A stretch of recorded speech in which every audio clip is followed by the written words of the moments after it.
Okay, so let's start.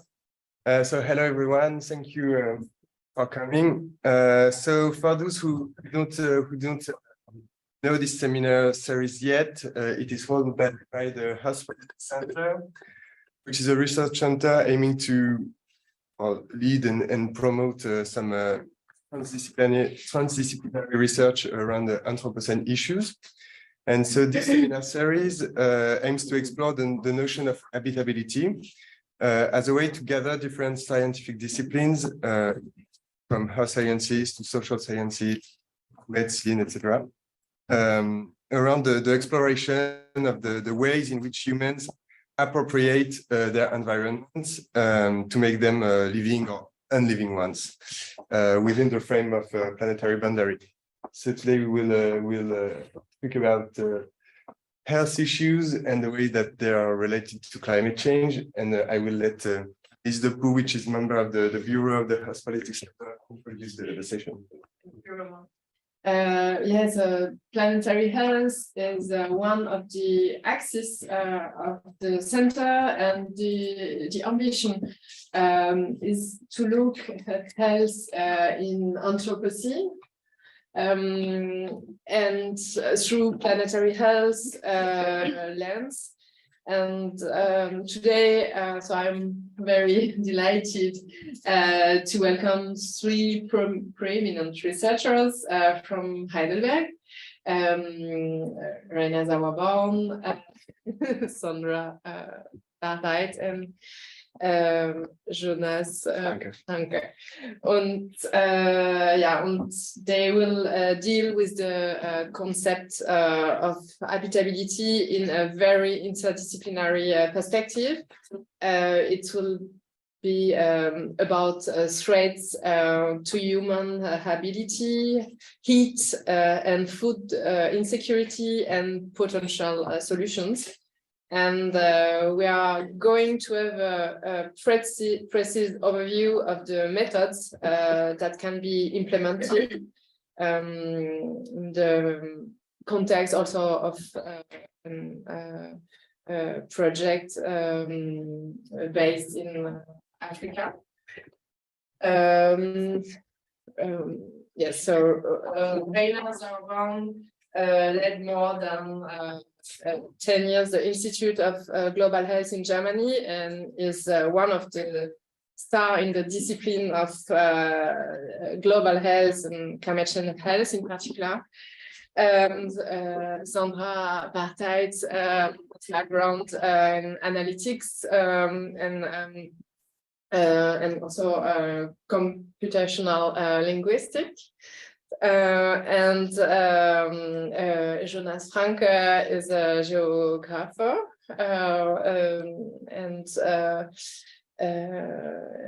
yes, and it's specialized also in environmental monitoring.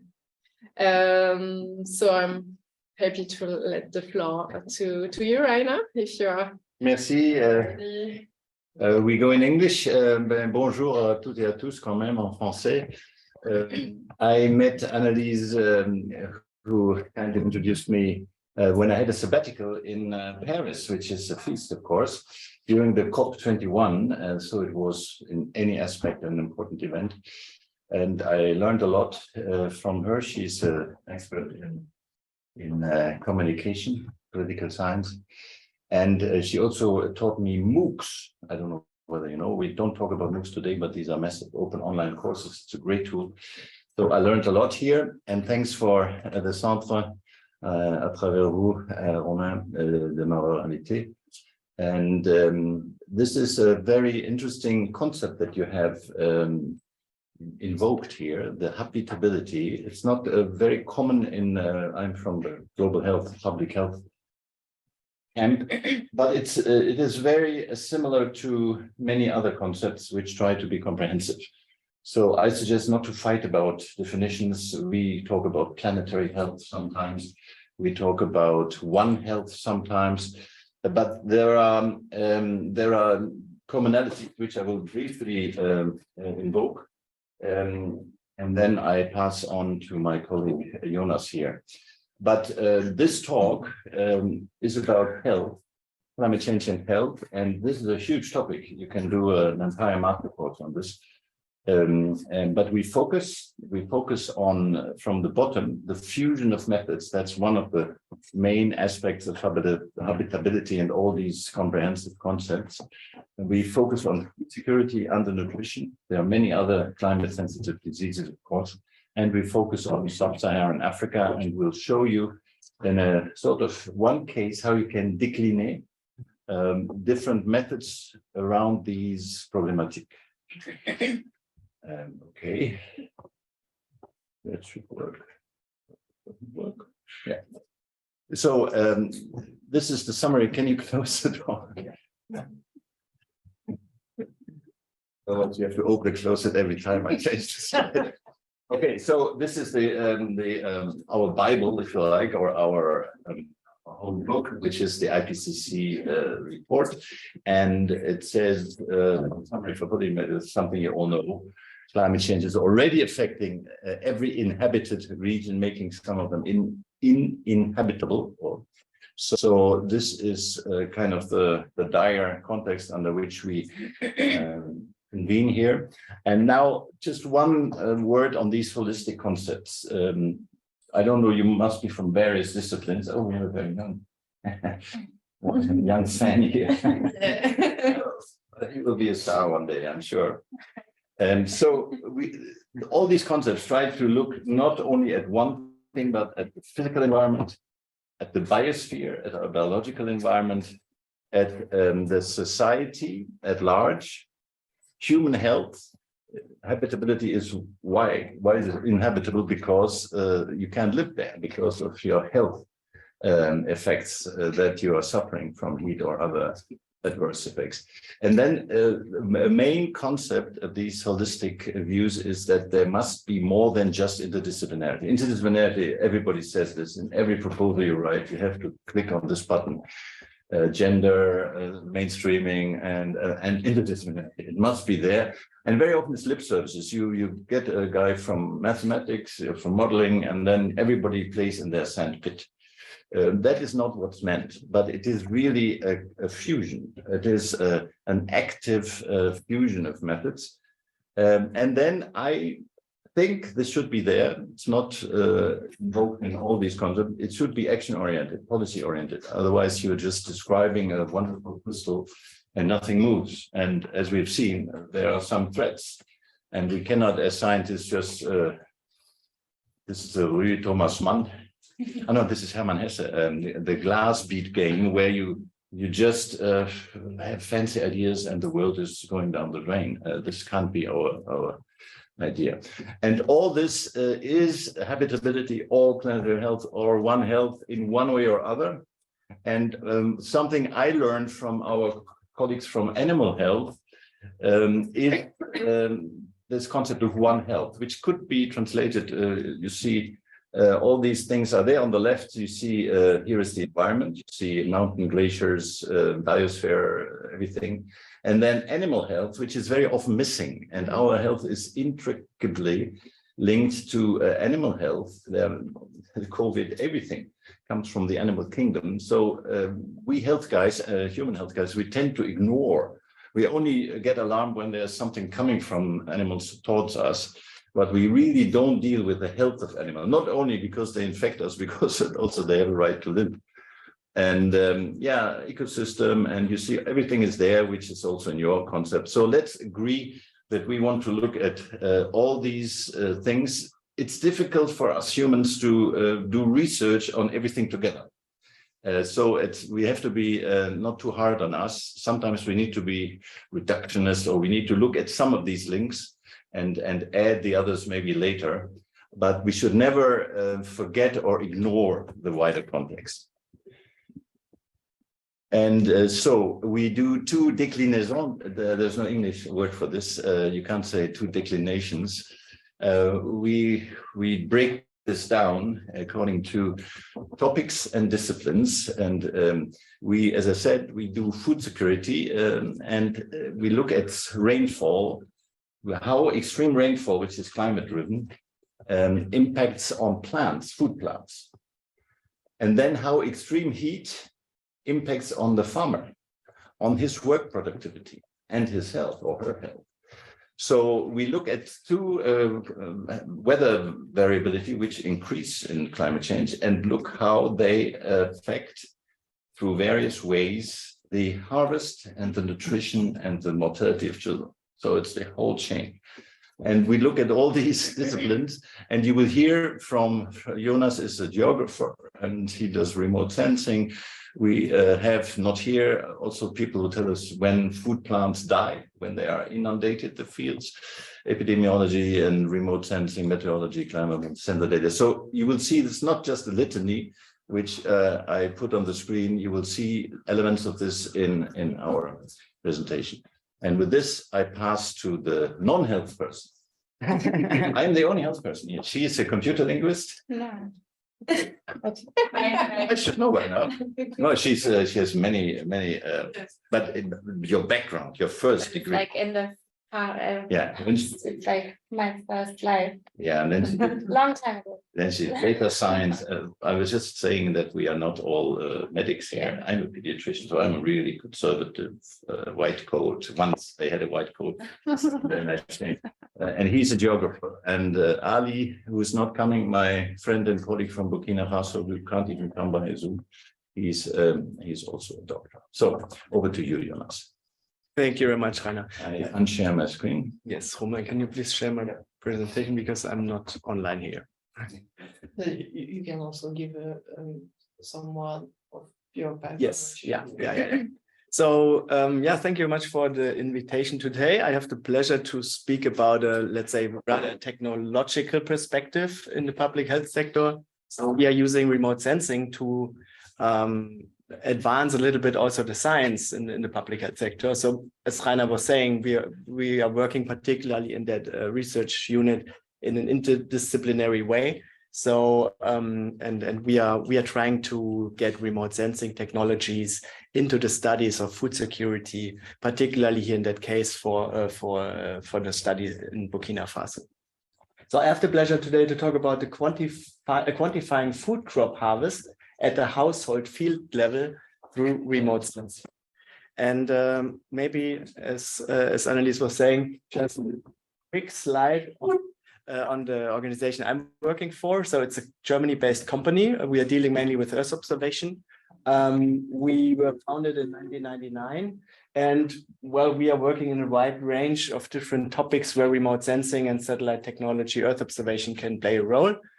From forestry, nature-based solutions, natural hazards, conservation, agriculture, but generally we set up different monitoring approaches where Earth observation data can help, let's say. And scientists could argue that, well, people in the company do not proper science. In our case, we have a kind of an open knowledge policy. So everything that we develop, all the algorithms, all the frameworks, which might benefit the community, the scientific community, we publish. So we have more than 17 peer-reviewed publications in scientific journals as our RSS team so far. So I hope we are doing also proper science. Quickly to the Earth observation capacities that we have today. This is the graph that shows the number of Earth observation satellites launched by year. And you see a significant increase in the numbers of satellites that are available today. So this graph goes until 2017, but this continues in a similar way. Meaning that we have more satellites, we have better satellites because technology evolves. Meaning that we have more data, more frequent data, higher resolution data, and more spectral information. So this allows us to have a monitoring of the Earth's surface, which wasn't possible 10 years ago. And this is what we would like to use in our studies. This is just some selected satellite sensors that provide free and open data. Of course, there are many more satellites in space, particularly commercial sensors where you have to pay for the data. But I think for the public health domain, it just makes sense for an operational monitoring that we use satellites that provide free and open data, because this is, let's say, it reduces the costs of any monitoring. So you have, for example, the Sentinels, which is from the European Copernicus program, really nice satellites with different types of technologies behind. We have Landsat 8 or all the Landsat legacy satellites, which allows us even to look back into the 1980s to see, for example, land cover change, land use changes over a long period. We have satellites such as MODIS or Sentinel-5P, which allows us to study, for example, climate extremes like thermal anomalies, active fires, but also with Sentinel-5P, even atmospheric gases and distributions of different gases. I come to the different sensors in a second. So these technologies allows us to first, in the public health domain, to derive super simple indicators. For example, we can use the satellite imagery to derive land use, land cover change, or land use, land cover information. This is, for example, the health demographic surveillance system area in Burkina Faso, in Nuna, the study area, one of the study areas of the project. And with this simple land cover classification, we can already say in this particular year, we had that amount of extent of arable land. So the really cultivated area, which is already an indicator on the productivity of food crops in a way. Another thing is we could use the technology to derive satellite-based drought hazard for larger scales. That can be done on a yearly basis or even on a monthly basis, where we see for larger areas how high is the drought hazard, which also impacts, let's say, the crop productivity in a way. But this is just two examples. That is the technological perspective, but we also need to have the perspective of the communities, because these communities in rural Africa, they are highly dependent on what they grow. So because in the end, let's say their nutritional status really depends on what they harvest. And this is very interesting now, because let's say the drought hazard or the cultivated area for a certain area, that information doesn't help really, particularly for studies on malnutrition or health aspects in the households at the household level. And that's the reason why we need much more detailed information about what in the end ends up as harvest in the households, because this can then be directly linked to health indicators or nutritional status, meaning that we need to improve the technology to a more detailed perspective on microfields, which can then be linked to household information. That's the reason why we set up in this project a yield modeling framework, where we use high-resolution Sentinel-2 data. I show you what Sentinel-2 data is in a minute, in order to, let's say, derive different vegetation indices, which gives us an indication about the crop growth over time. And this is a direct indication on the food crop productivity on the ground. So we are also incorporating rainfall data, because rainfall is a major driving force of crop productivity. And so on the left-hand side, you see these different vegetation indices per month, which are then our predictors for the yield model, because the basic assumption is there's a direct relationship between rainfall, the vegetation indices that come from the satellite, and yield, because the more vital a food crop or crop stand is, the higher the productivity in the end in terms of harvest. This animation shows you a 5 days acquisition scenario of the Sentinel-2 constellation. Sentinel-2 is part of Copernicus. It provides open and free data. So it's a constellation of 2 identical satellites that cover the whole globe within 5 days. So every 5 days, we get high-resolution image of the Earth's surface and 10-meter spatial resolution. And this data is for free. So it's just on us how we can make use of it. It's a really, really good information source. And when we now look, for example, for our HDSS site in Burkina, of course, it's an optical system. We have to deal with clouds. So not every single scene can be used. That's a pity, but since within 1 month, we have 5 to 7 images available, we can deal with the good data parts. And that's the reason why we have to use that all the images to come down with a kind of a monthly composites, which only shows the good parts, the good quality parts of the data. So in the end, we might have one composite per month, cloud-free, or sometimes we can even have bi-weekly composites to have a more dense monitoring approach. And this allows us then to derive a so-called spectral phenology from these time series for the different crops, for example. So, for example, sesame, sorghum, maize, peanuts are crops that play a major role in the let's say in the food intake of the local communities. So this, for example, this graph shows you the different distributions over the months in terms of a certain vegetation index, and you see actually how productive crop is over time. So you see the onset of a season, of the growing season, you see the peak of the season, and also the end of the season pretty well. And this time series can then be used as predictor variables in the yield model later. But here you see that vertical bar where you see that there's a lasso regression used for the modeling of the yield. What we now need, we have the satellite predictor data, but we also need, let's say, reference data from the ground. How much was harvested at a certain point in time that we can directly link with the satellite information. And that's why in the project, there was a huge campaigns over 3 years, 2018, 20, and 21, to collect crop yield data in the field. So you see, for example, what the field teams were collecting, for example, the outer boundaries of single fields, microfields in every kind of sizes. And in each field, there was a yield sample location where people were cutting 5 by 5 meters all the crops, and then were doing the weighing of the harvest. So let's say the grain in the end, what ends up, let's say, in the households.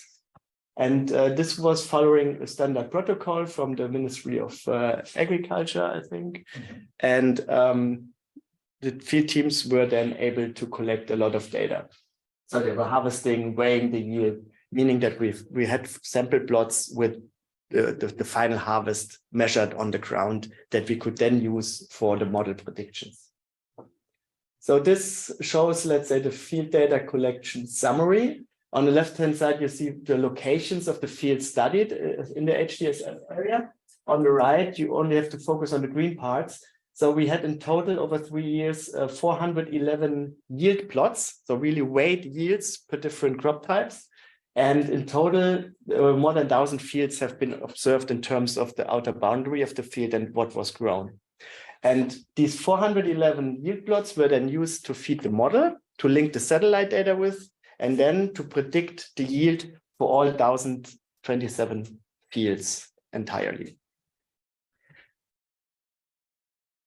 So this is then the last step. In the end, we linked the in situ data with the satellite predictors, and we used a regression model to then, on a field scale basis with 10 meter spatial resolution, to predict the yield per household field. Just a quick one on the statistical models that can be used for yield prediction. In our case, we used either a stepwise multiple regression model, where for each modeling step, we use another predictor from the satellite data to come up with the best model that best predicts the yield in regard to our training data.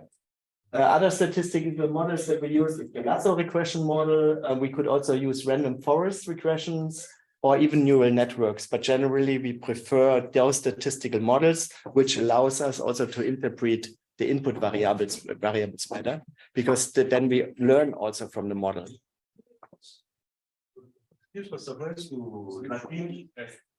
What was then, because we had data from 3 different years, 2018, 2020, and 2021, and we were interested in how is the yield model based on 1 year data versus multiple year data. For example, here you see quite good prediction possibilities when we use 1 year data, in situ data. We had good yield models for beans, maize, sorghum, and millet. What didn't work was peanuts, because peanuts work a little bit different. So there's no direct relationship between the above ground biomass and the yield. and above ground biomass is that what we see. So there is not a really linear relationship. That's the reason why it doesn't work well for peanuts.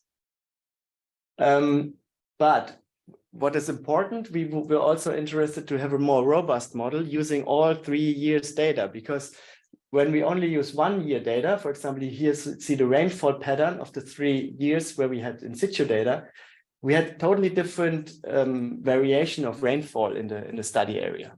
So when you then, for example, build a model for 1 year, that's not representative for the next year where you have totally different phenomena. And particularly also to cover more extreme weather events or climate events, we were using a model for all the 3 data, for all the 3 years. And you see the different climate variables like rainfall also end up into totally different crop growth periods in the different years. So you see some variation. And to cover that variation, we were putting all 3 years of in situ data and all 3 years of satellite data into one model. And this is just a results overview. We are just about to publish that work. It's currently submitted to a paper where we see quite okayish adjusted R-squares and R-squares for the model for maize, millet, sorghum, beans, and sesame. Meaning that we have, for example, when you look at the normalized root mean square error, which gives us an idea that, let's say, our remotely assessed yield predictions are between, let's say, 12 to 16% of the real in situ found data. Meaning, yeah, even let's say from remote, from here, from Paris or wherever, we are able to kind of have a good estimator for the yields at a really small scale at household level field plots, at microfield level. And this definitely helps a lot when we talk about food security and linking household data. Meaning we know the area of each field, we know the intra-field variability of the crop in kilogram per square meter, which allows us to calculate the total yield per crop type per field. And since there's a lot of survey going on in the households, we know directly the link between the property. We know to which household every field belongs, and we can then directly estimate how much maize harvest ended up in the household that particular year. And this can then be linked, for example, on the right-hand side, this is an anonymous household-specific yield quantification for 3 exemplary households. So you have, for example, household A. We were estimating that they have beans, 454 kilogram, maize, 417. So you can really link remotely sensed yields to household information, which then is a very important input for the studies on malnutrition and food security among those, let's say, vulnerable communities. This is, let's say, just a glimpse on, let's say, how this kind of remote sensing technology could be used in studies for public health. And yeah, if you have some questions, I'm happy to answer. Thank you, Jonas, for this fantastic overview. I don't know if you have at this point some questions, otherwise. It's good to have questions. Otherwise, it will be too much presentation and too little interaction. But there's also people in the virtually joining us. Yes, to follow the chat. Yeah. Okay. So if you have some questions, just put it on the chat. And if you don't, I would have one. So you estimate the food production at the level of households fields, and do you have some information? I mean, is it a known information that the all field production will come to the households, and how do you? I mean, is there any relation? Is there any relation between this kind of field and the let's say big production field, like I don't know, like for using the production for export, for instance, and how do you, well, how do you think about the relation between this household feed production and a larger community, like just not the household, but I don't know, the village, the market? Yeah. Yeah, thanks for this. Two very interesting questions. Maybe I can pass later over to Rainer. So generally, of course, per remote sensing, per satellite, we don't know which field belongs to which household. This is, let's say, part of the HDSS surveys, which are taking place in the area, where really there's an inventory of field boundaries and which fields belong to which households. So there is a cataster kind of thing, which we will build over the years. Meaning that we can from the remote sensing, we can only predict or estimate the yield on that particularly field in a particularly year, which can then be linked via the cataster to the household. Of course, people are growing not only food crops, but also cash crops. Maybe Rainer, you have a better idea on that. But let's say the majority of cultivated area are really for growing food crops that are used in the households. But of course, there's also some market where people are selling or trading commodities. Will I try to answer your question regarding aggregation and larger societal dimensions? Strictly, the strength of what he showed is the disaggregation, is the high resolution. We can tell which farmer has on which field which crop and how much he or she harvested. And we can link this now to, as we will see in Sandra's presentation, to weather variability, because in the same area we have weather stations, and we see the effect of, let's say, rainfall patterns or heat waves on both the farmer and the plants. So the strength of this study is the small scale. But your question is completely justified, because everybody then asks, what does it say for the nation or for West Africa in general? In principle, Jonas, you can use these algorithms carefully, of course, for large entities. You can't just do it in East Africa, where you have different environments. But in this belt where this Nuna lies, we are going to do it by village. We're going to do it by district. Whether we'll ever do it by country is another issue. We are not yet there, but it's a justified question, and we need to address it at some stage, because policymakers always want the big picture. Tell me how many people die each year from so and so. Now, that's what they want. But you need to come up with the bottom up. There are so many modeling studies that only look at the big picture, that this is, I think, a good complement. So that's my stint at this question. Jerome? This is more comments than a question, but I don't know if you know this or you're working with people, but there is an observatory, long-term observatory, which is leading both by French team from IRD, Institute for Research and Development, and different countries from Western Africa, which are mainly Benin, Niger, and Mali. It's becoming, as you guess, difficult to work with Mali now. And these people are looking at the variation of some environmental parameters along a gradient, the south-north gradient. The observatory is called the Amakach, and they have it's impressive 40, 50 years of monitoring. So basically they try to understand what they call the West African monsoon, which is the fact that, as you know, the droughts that occurred during the year between, let's say, 70s and 90s, has provoked a lot of disasters, economic and human disasters. But the rain has came back for 10 years, but the landscape is totally changed. So this is typically what we call a tipping point in Earth system sciences, that despite the fact that the rain has come back, the landscape is not the same as it was before, and in particular because the population has almost doubled. And so the people, of course, they have to feed themselves, and so they have introduced new ways of cultivating the land, etc. So it's totally complementary to your work. and that it's providing ground data, basically. I was wondering whether you are in contact with this. No, unfortunately not. I would really appreciate if you could do a link, or you have it already.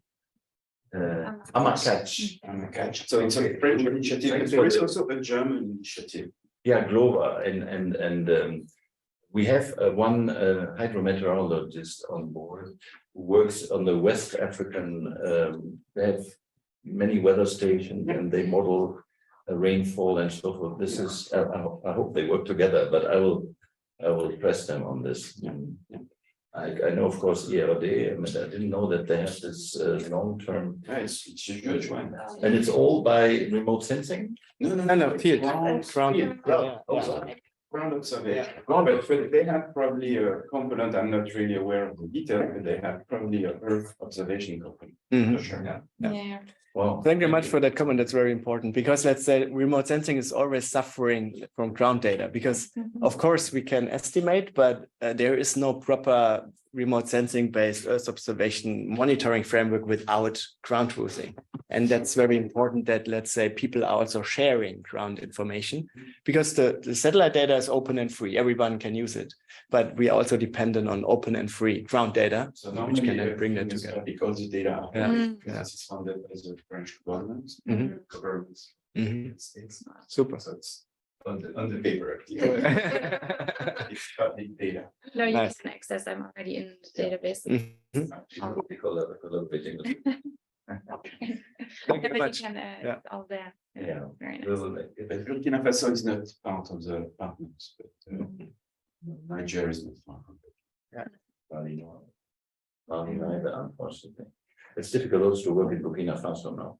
Waiting, and 1/3 of our study area, Sandra will tell you more about it, is not, it's habitable, but you cannot go, no-go zone, even for interviews.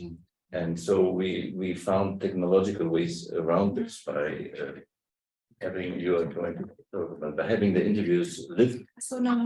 in the villages and send the data to the central server in this district. No, it's So you. but it's sad. It's sad. Good, yeah. Any other questions from the cyberspace? Hello, everyone.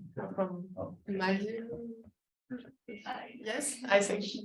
It's not actually related to the public health, but my field is marine science and coastal studies. So I was just thinking the remote sense in the images, can it be used to assess the situation of the coastal areas, how it has been degrading over time? Yes, I guess we have to talk about later anyway, because we also had a study on the Maldives on coastal erosion, where we used Earth observation for assessing long-term coastal erosion, which is the major threat for your country. Remote sensing data is operationally used to monitor changes of coastal morphology, and particularly those areas that are prone to, let's say, coastal degradation are more and more using it. For example, countries in Western Africa like Senegal, Cote d'Ivoire, they have huge issues with critical infrastructures that are threatened by sea level rise and coastal erosion, and the same for the Maldives. Yes, I can show you later a little bit if you are interested.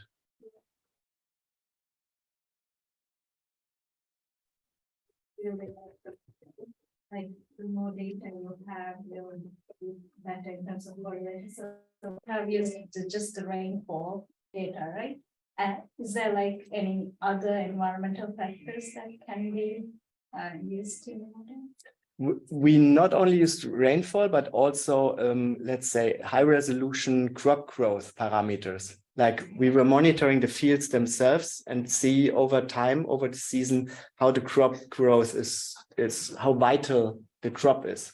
So, and this kind of indication we also used in the model. So the precipitation was only kind of an add-on variable for the model. It was rather focusing on the crop stand of the field itself. So we really kind of can follow the phenology of the crops, and if they grow late or how dense and things like that. So are you correlating those two factors? Yes. In terms of the growth? Yes. Affected by the, Yes, so how the yield is impacted by crop growth and precipitation. yeah. Mhm. So it's just that I'm wondering, because if you're going to use the model in somewhere else, how would you use it? Like you have to look at the environment in that place. Yes.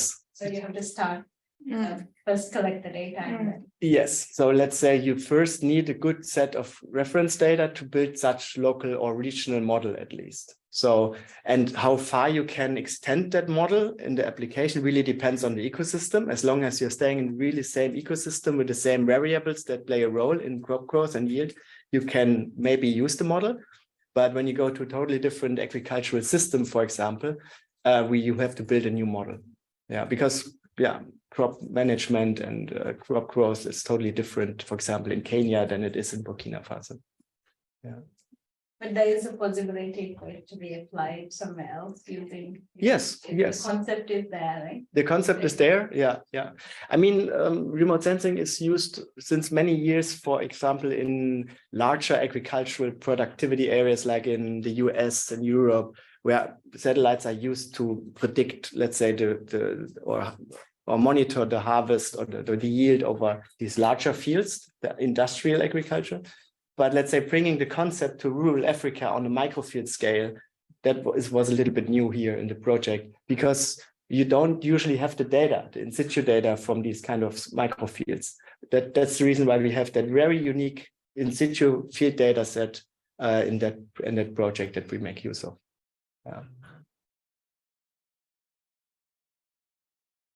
Nice. So should we continue? There is the question in the chat.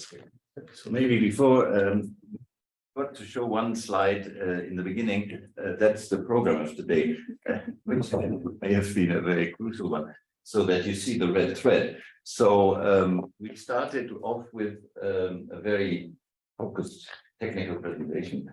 Now Sandra is widening the lens and shows how this is a system of data collection and analysis, which is completely digitized.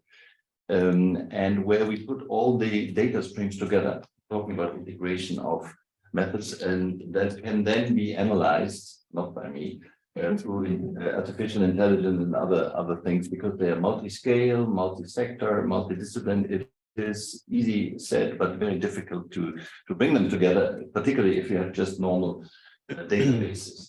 So how all this fits together in what we call a health, climate and health evaluation and response system is now Sandra's task, and I will then drill down on this food security and malnutrition as a case study. So you get a very topical presentation. That's me. A very technical focused presentation and one overview of how all these things fit together. Sorry for not giving you the red thread in the beginning. You going now? Or No, you.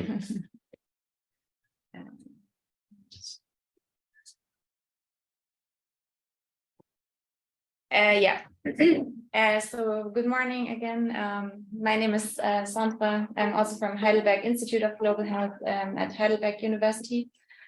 My background is a multitude of backgrounds, actually.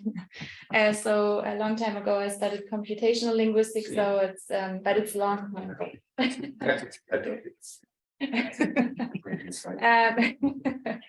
So computational linguistics looks at its informatics, a specialized field of informatics that looks at kind of how do we digest language into digital mode. So is, for example, an example of computational linguistics. Then I also looked at analytics, so how to work with data and to analyze big data, for example, and also epidemiology. So and my PhD is in global health. So.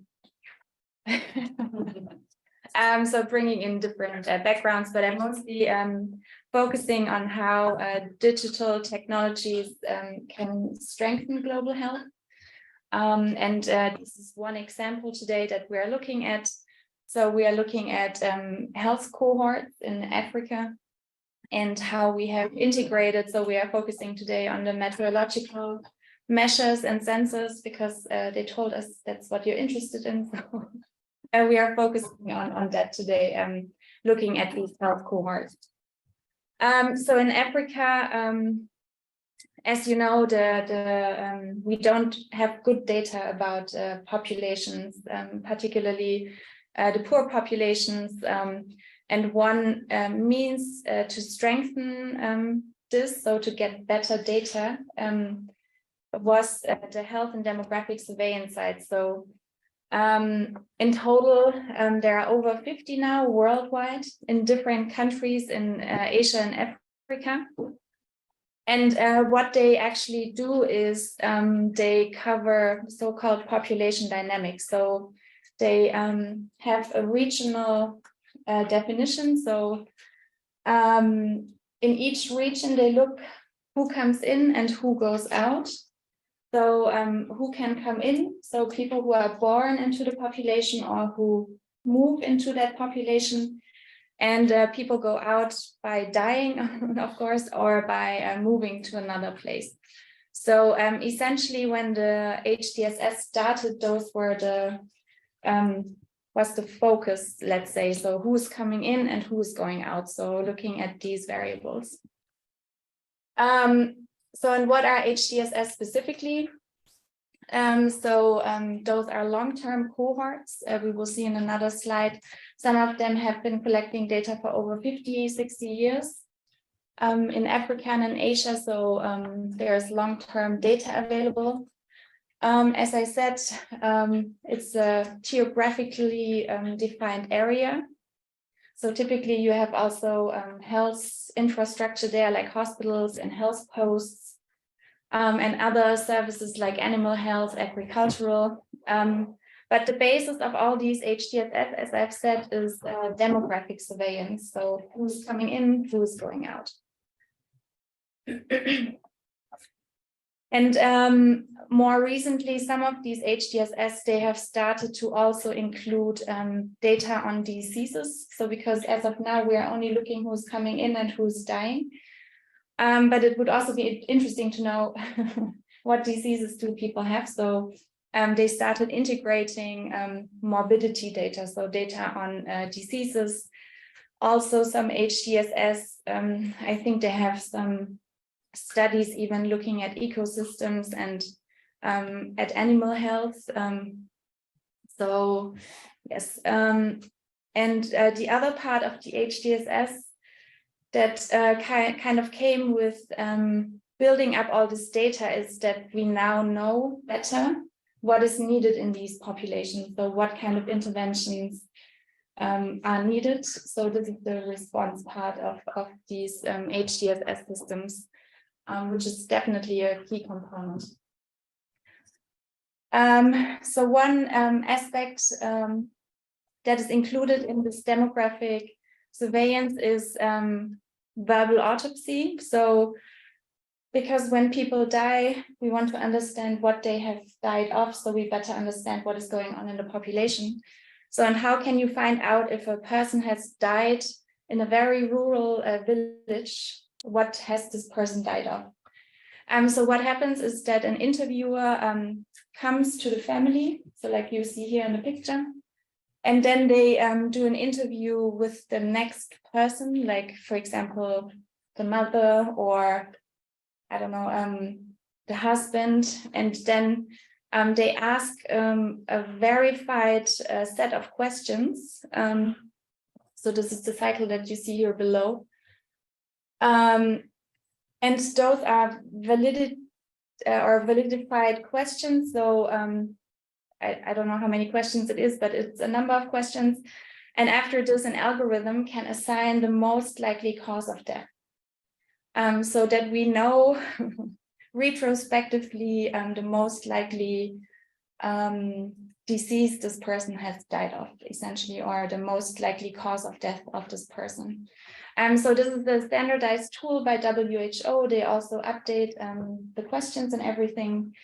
And it's being used in many different systems, also in these HDSS. As I've said, the HDSS provide decade-long observations. Here you can see the different HDSS. So one line is one HDSS, and you can see the timeline. So you see we have HDSS covering more than 60, 70 years of data collection, longitudinal data collection. So it's really well-established data population cohorts. Mostly uninterrupted. There were some white bars. Some died. Some just were dissolved, but others had pauses. But most of them continue. This is quite a feast because they cost about $100,000 per year. Who's going to pay? The national government or donors that manage to survive? Yeah. So we have this huge HDSS and databases available. And in our project, we work together with Burkina Faso, which you can see here, and Kenya. So two HDSS. The NUNA HDSS, just to give you some details, what does this mean, the HDSS? So the NUNA HDSS, which is in northwest Burkina Faso, so very close to the Mali border. It has a population of 125,000 people that they regularly go to and ask questions. It's been established in 1992 and covers an area of almost 1,800 square kilometers, so it's also quite large. Weather climate is one rainy season, typically between June and October. And often you cannot even drive on the roads anymore because those are mud roads. And it's very difficult then to get to the villages. So yeah, the altitude is 260 meters above sea. And Burkina Faso is still one of the poorest countries in the world. So they're like, I don't know, the least top 10 places. So it's really one of the poorest countries. Kenya in comparison, so the Kenyan population is really large. They have 220,000 people under surveillance. So this has been going on since 1990, so over 30 years. All these people have been part of the HDSS, and every year somebody knocks on the homes of these people and asks them a bunch of questions. And you can see the area is much more dense, so 220 people in 700 square kilometers, so very close together. Also, just to see the difference, Kenya has two rainy seasons between March and May and October and December. It's much higher also. So it's about 1,100 meters above sea. And you can also see Kenya is a little bit better in terms of, better off than Burkina Faso. So we are working in these two countries. So you can already see there are quite some differences, but also similarities because the HDSS provides this structure that both countries have. So since we are focusing on climate change research, our task in the project was how can we include climate change research in those existing HDSS, which have been collecting data for such a long time. So basically, this is the important part. So how can we move from the health and demographic surveillance sites to the climate change and health surveillance and response systems? So we have introduced a couple of novelties. One is a graph database, which I will explain a little bit later. It's a very new and exciting thing as well. And the first thing we did in NUNA and in Kenya was we built up 10 state-of-the-art weather stations. So here you can see a picture from Kenya. This is how it looks. So we had them installed near health facilities so that they are in a secure environment because these weather stations are very expensive. One of them costs 20,000 euros, so they're quite pricey, so you want to take care of them. And these weather stations, they have mobile data. So they send the data automatically to the server. So we have live weather data of all 10 weather stations now in Kenya and Burkina Faso. So we are covering both areas, what I've just shown you, the CIA HDSS and the NUNA HDSS, we cover them now quite well with these weather stations. Yeah, so this is how it looks. Essentially on the left-hand side, you can see Burkina Faso, on the right-hand side, Kenya. And here you can see the spatial distribution. I know it's a bit dark, but the green dots, you can see those are the weather stations and how they are distributed in these areas.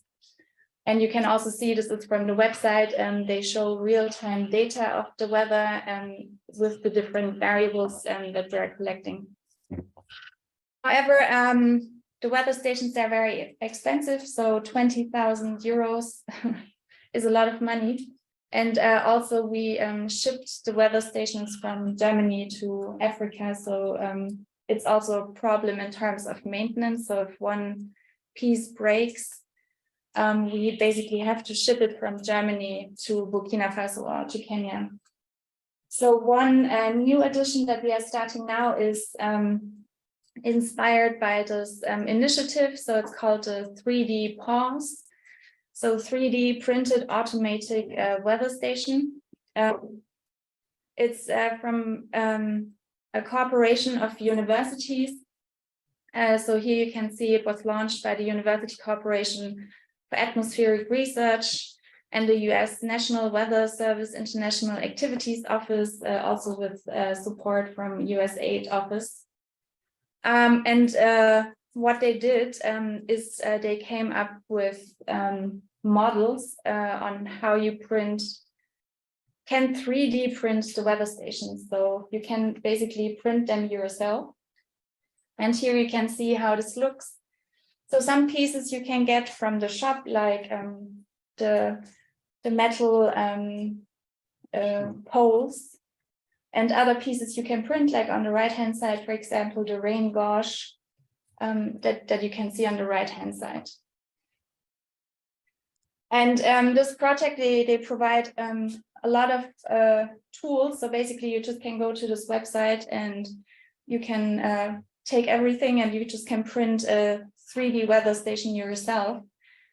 So they provide the 3D printing files, also all the information you need on configuring the Raspberry Pi. So this is the computer which then can communicate with the server to send the data. So all of this is readily available, so we took it. And we have adapted the 3D printing files now. And we have started, so this is our own 3D printer, which you can see here. So you need kind of an enclosure because the material, it is meant to be durable outside. So it needs to be printed in kind of an enclosed environment, which can have a temperature of 50 degrees Celsius. So the material is stable. And here you can see the wind kind of sensors, and this is the 3D printer. So it's not a very fancy printer. So I think it was like 500 euros maybe. And you can take those printing files from this website and you just can print it. I mean, the one thing we have done now is we adapted to new sensors. So we had an engineer rework the 3D models to fit the new sensors. And we are going to build the first weather station in the Malaysia HDSS in December. So we are excited. So these are test prints that we have done in Heidelberg. Yeah, just to come back a little bit to the science. So what happens to the data essentially? So one example is the weather data can be flowing into modeling. For example, here it's malaria modeling.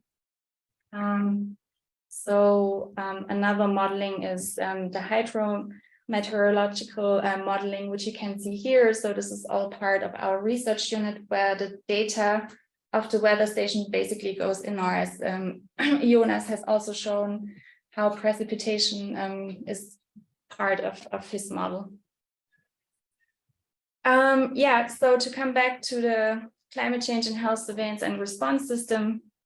So what are we doing essentially is making the HDSS climate and artificial intelligence research ready.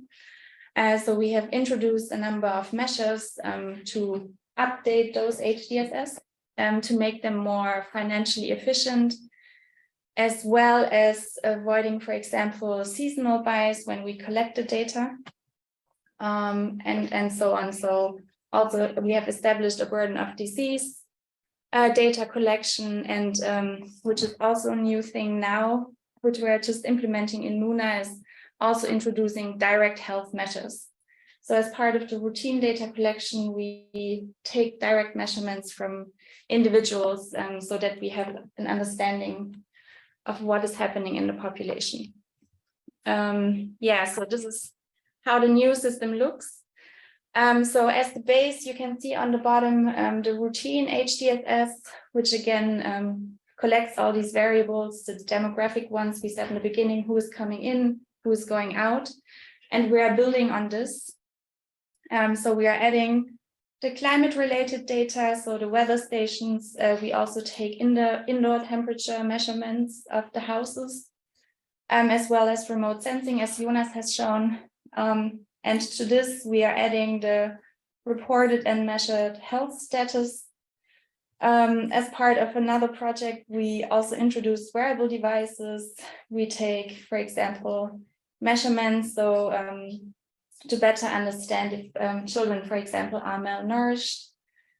And we ask people about their diseases. And this is embedded in a very flexible data storage and management system, the graph database, which I will show you in a minute, because we have very different data. So we have remote sensing data, we have data from wearable devices, weather station, population dynamics. So you can see there's a lot of different data, and how do we store this data? Yeah, so this is basically another overview of the same things. So here you can see the different components again. So you can also see it like this. So we do data collection on a community level. So this is the weather stations, remote sensing, the routine HDSS, which collects data with tablets, household level, which is indoor temperature and humidity. And then we have individual level data collection with wearable devices, and also with these new health measurements that we take. All the data is either directly uploaded to the server or collected via field workers and then goes into the cloud. And from there, data is directly processed into the graph database, or we are processing also into a dashboard so that data becomes available right away. Or, for example, the weather stations, they have their own server, so they can you can directly go to a website and you can see all the weather data and so on. So the idea is really that from data collection on the ground, we make data available right away in different forms. Yeah, so here you can see, so these are the direct health measures that we do in the population. So we provide people with the wearable devices. They also get solar panels, so they can charge the devices in very remote areas.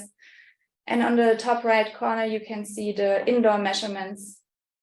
So it's hanging from the ceiling. So it's like a small device.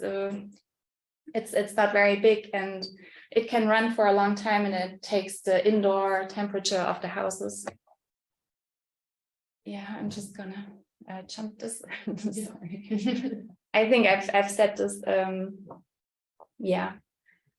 So essentially, yeah, we are adding the climate and weather data, and this is something I wanted to show. So this is the graph database. So what you see here is real data, and the graph database also allows us to visualize the data right away. So it's not only a storage, but it's also a visualization tool, so you can play around with the data essentially. So what you can see here, the blue circle is a village, and you can see who is living in that village. So you can extend, for example, you can see Mwanzi in village, and then you can go to compound, and then you can see the different compound. I don't think it's working. I think it's Right. So you can see this graph database shows the data in a graph, so in a network, because this is essentially how people are organized in real life. And this is one of the great advantages of this graph database, that it lets us also, you know, have the data in a network format, right? And in that way, it's very flexible, because essentially we can put any kind of data type to an individual node. So here you have an individual node, so we can say, okay, this is the direct health measurement, we connect it to the individual. Then, for example, Jonas gives us remote sensing, then we can attach it to also the household, and we can attach this data point to the household in the graph database. So the graph database is really very flexible, and you define the data as relationships between different nodes, right? So here you can see the green nodes. Again, this is the real data from Burkina Faso. So you can see the green dots, which are individuals, and you can see the relationships here between the individuals. So here it's about mother-father relationships that were defined, and this happens automatically. So we don't, we write scripts, and then the relationships are set automatically. And you can even add diseases. So here you can see malaria, asthma, some heart problem. So you can see again, this is basically linked. So these are the individuals who are a member of this household. And this is linked to the survey. So one HDSS data collection. And this is where they collected the information about this chronic disease of heart. And so here's the same. So you can attach different kinds of data, very flexible to individuals. So this is also a new thing that we have introduced, and which will allow us also in the future to do big data analysis. So also leveraging artificial intelligence methods, for example, for uncovering patterns in the population that were not yet possible because we didn't have graph databases up to now. And to close, so we are also working on dashboards that can automatically digest the data into a website where people can go and see the data. So this is actually real-time data from our study. So you can see the wet bulb globe temperature, which is a heat indicator. And you can also see, for example, down here, the daily activity in relation to weather exposure. So we have the activity from the wearable devices that people wore, and you can see the movements and can understand when people move and so on. So this is like completely new data that we didn't have before, and that will help us greatly in making better interventions. So yeah, so we are currently expanding also to Malaysia with this approach. Burkina Faso is front runner. So this is where we first established all of this to produce climate change and health data to better understand these populations and to better understand which interventions are a priority at this time. Yeah, so thank you very much. Oh, thank you. It's really impressive. Very rich. Very dense. Yes. Jill? Yeah, I have two questions. The first question is that why focusing on weather data? Meteorological data, basically. This is what you are looking at. Yeah, it's one Don't you think component. you have like a bias, which is, of course, you're going to see relationship eventually between the diseases and the weather. This is just because you have looked at that parameter. The people that live in a village don't only depend upon the climate, they also depend upon what they eat, the soil, pollution, eventually, etc. You deal with so many multi-parameters. factors which are in play potentially a role? Yeah, I mean, we are collecting different kinds of data. So we also have data on nutrition, for example. On pollution, we do not have yet, I think, but we're also including remote sensing, for example. So we not only focus on the weather, it's one component of many that we're collecting. So for example, we are also collecting data on migration, of course, on heat, on malaria, for example. So we have all kinds of different data coming in. I was focused on the weather particularly because yeah, we thought it would be interesting to you, coming from your background. I'm working on the chemistry of river, on groundwater, etc. And I would not be surprised that you would observe strong relationship between the quality of the water you drink and your health. You know? Of course, yeah. And so this is things which are really difficult to track. I mean, we're asking people where they do get their water from, if they get it from basically from a well. So if they go to a well or whether they take it from the river. So we have this information where they get their water from as well. So we are collecting a quite comprehensive set of variables. Okay. Yeah. And my second question is a comment also. So in France, we have a big program, it's a 10 years program, it's called Terre, which is to develop low-cost sensors and distribute these low-cost sensors to citizens, to policy makers, blah, blah, blah, so stakeholders. So, you know, I think this is exactly what you're doing, and so it could be interesting to make links because the big missing part we have in that project is health, actually. Always. By the way, always. It's not because I'm help. It is. There's in Germany, for example, the same thing. There's the Potsdam Institute for Climate Impact Research. Huge. They always write part of the IPCC Volume 1. And I asked the gentleman who leads this, why do you not? You have tourism, you have forestry, you have agriculture, you have soil, you have everything. Why not help? And he tells me it's too complicated. It's true, too complicated for us, but we have somehow to write this. I think we have the data. Yeah, and it's great to collaborate because we can provide the health data and you can add soil data and whatever in the sense of these complex data sets.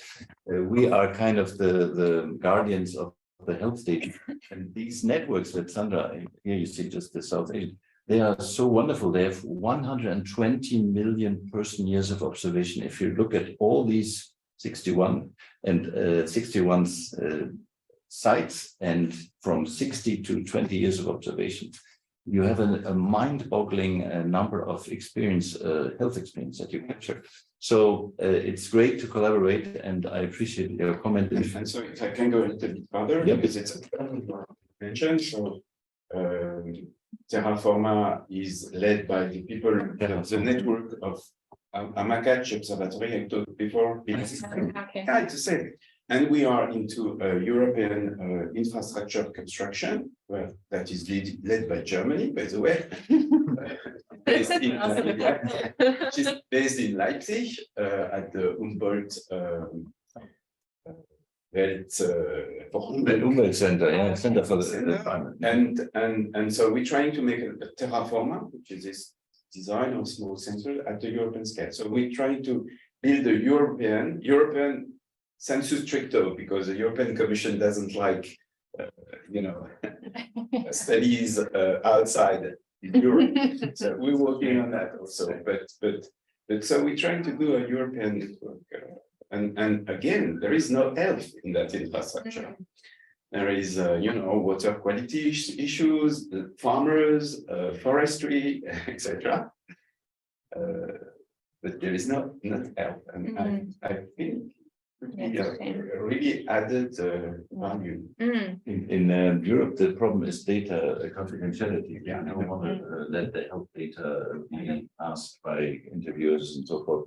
In sub-Saharan Africa, it's not that problem, but it's the problem that you have very few health services, and not everybody goes to health. So if we don't try now to We have to, yeah. to cross data from environmental sciences and health sciences, there's no way we will find something. We should extend our emails and so forth.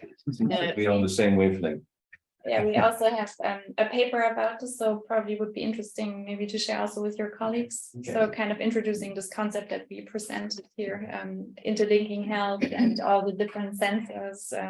I have sent To the bigger- a message to my colleague in Leipzig, actually. Oh, good. Say shame on you, shame on you. We are here to make the connection. Yes, yes. I'm kidding. Great. I have a quick question regarding what you said. Hmm. Are all the people's data anonymized? What you showed? Confidential. Yeah, Yeah. I mean, the data, I think this is a typical question coming from Europe, because if we're doing this presentation in Africa, nobody thinks about that, but it's typical. But the data is on the server in Ghana.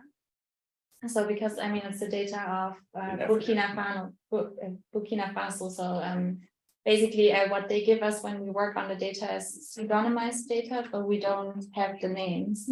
We have all the other data points and so on, but we don't have any names, and it will be very difficult to track this to any individual because nobody has any data of it. I mean, it's different than for us in Europe, where we have like a huge digital footprint, and it's very easy to relate data to certain patterns that you leave in the internet or wherever.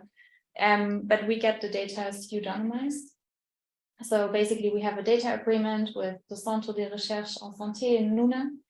And basically it defines the relationship and what we can do with the data and what we're allowed to do with the data. So there's like specifics in place that regulate how we can use the data and how we get the data and so on. And are they shared with other institutions in the different countries, like because if you are allowed, for example, to put this station, is it in exchange, for example, for giving the data to the different regulations, institutions, or that they can use for their own governments? I mean, so far, I think they need to come up with an agreement also for others, because for example, particularly in Kenya, it's an issue because the data is collected in Kenya, so it's providing information about Kenya on a very detailed level.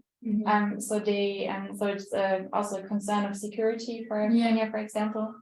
So at the moment we are sharing within the research unit, so we have an agreement with both institutions in Kenya and Burkina Faso.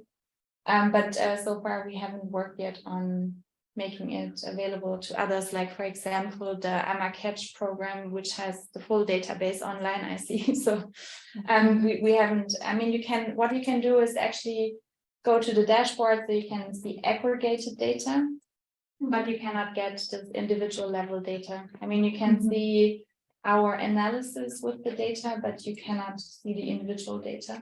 Also for the weather stations, it's the same. You can see the data in a dashboard, so you can know the temperature now and so on, but you cannot download yet the data for the past 10 years or so, let's say. We don't have yet regulations in place, but it's actually a good point. We should look at it. They have their rules with whom to share and what to share, and they take data off before they share. For example, the personal data. So yes, it's a very good point. Yeah, in Malaysia, for example, it's different. You can even buy weather data. So you can go to the Meteorological Institute and you can say, I want to have this data, and then they tell you the price, and then you pay, and then you get it. So but it's each country it's different, so it's a bit difficult, and what makes climate change and health research also difficult. Because you have very good intentions, and sometimes I think this kind of data they can be used in bad ways, especially if you are in a country which doesn't have a very good human rights protection. So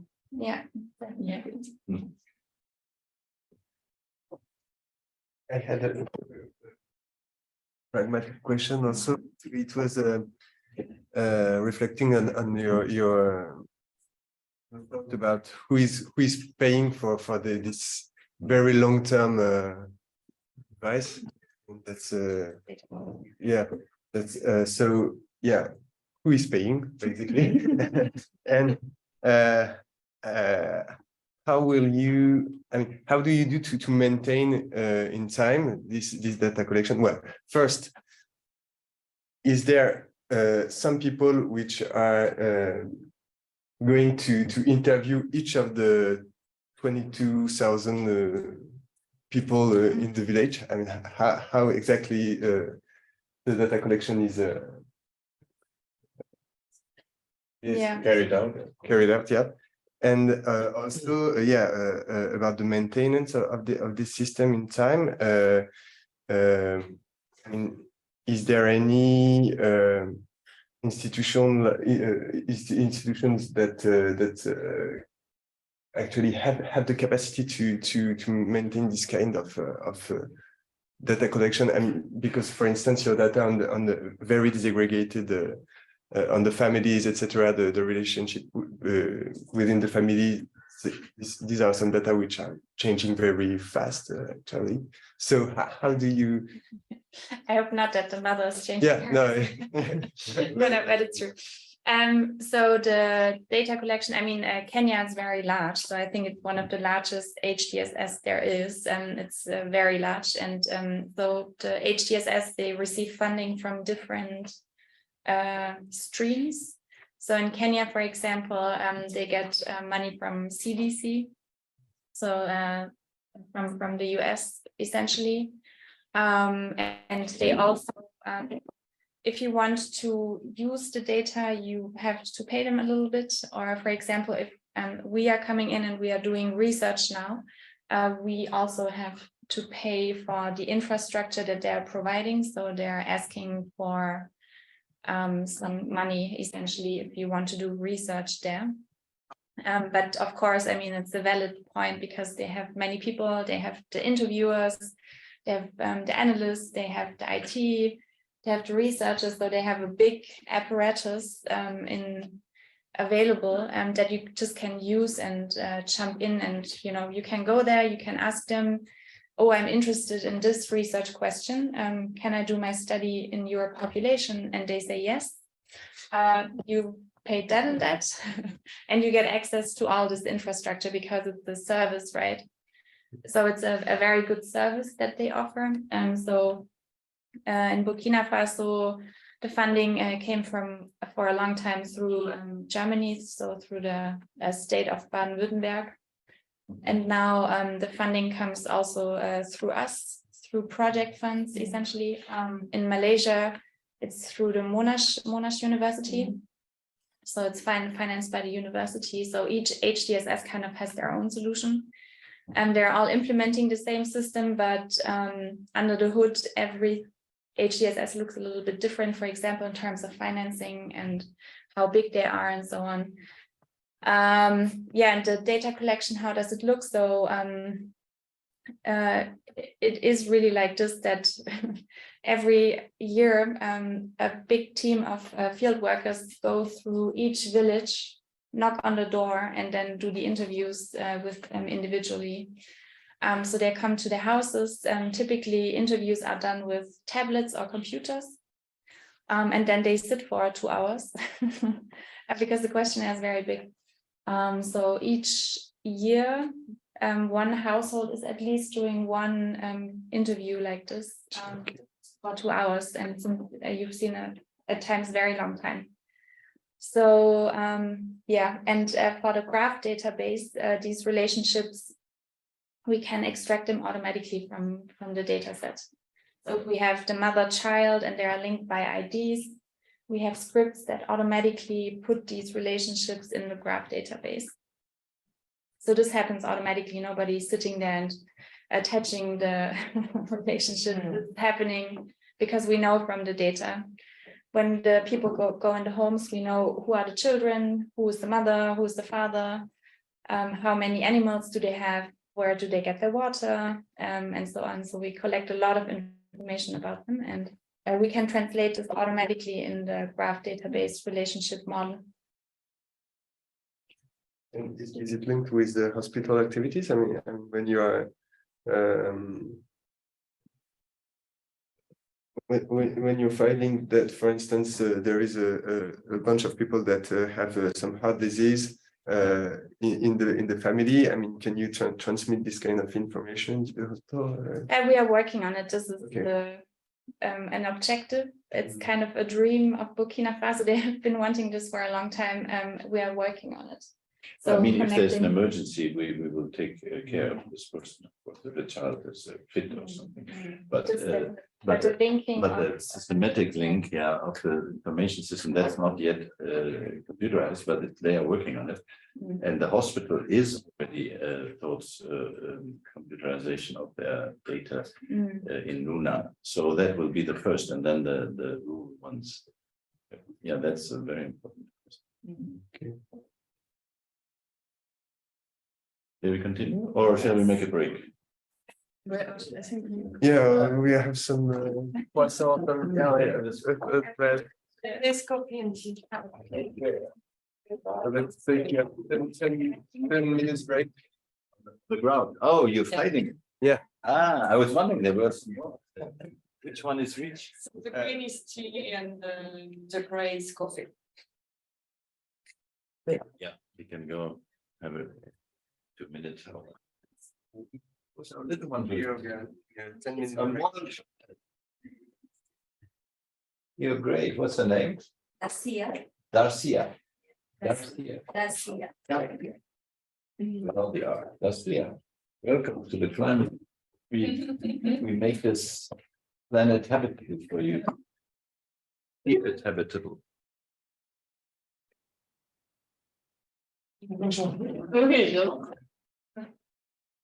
Very nice conference team. Some with white, some chocolate, and some only with that. Oh, pardon. Oui. Vous êtes de quel sujet auquel vous étiez? Et géographie spécialisée en géopolitique. Géopolitique. Je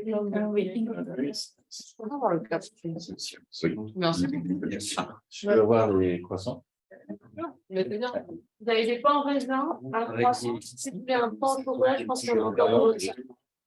Get le croissant.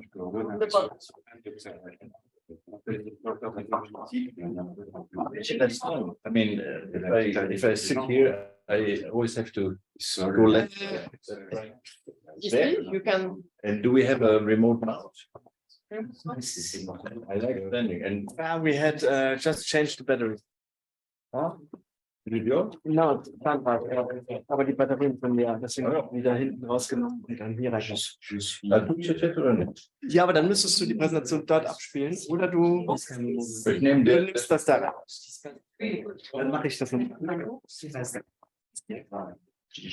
Das wäre nett, wenn du mir hilfst. Ça va, j'ai remis de. Ça, je pense que ça va, ouais. Maintenant, il faut t'en remercier. Je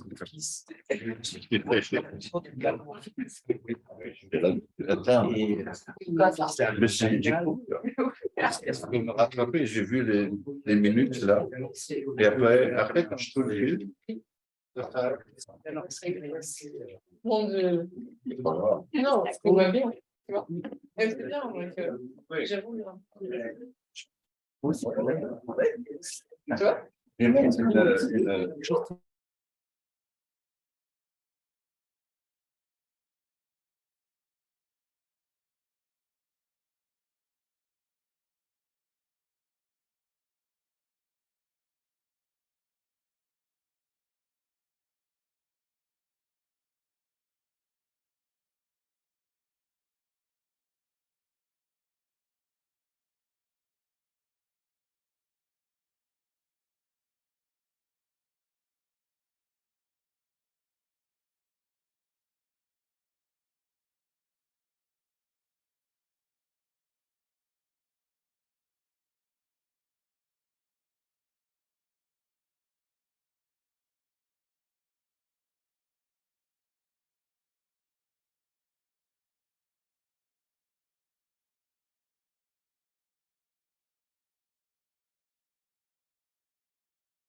Qu'est-ce que tu me donnes parce que ça part du local. Ce petit bout USB. Je vais me mettre ici. Voilà.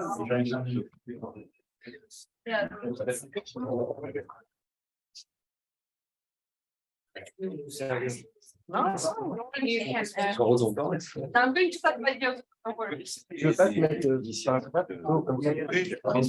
comme ça. Maintenant. Then our class. Les classes.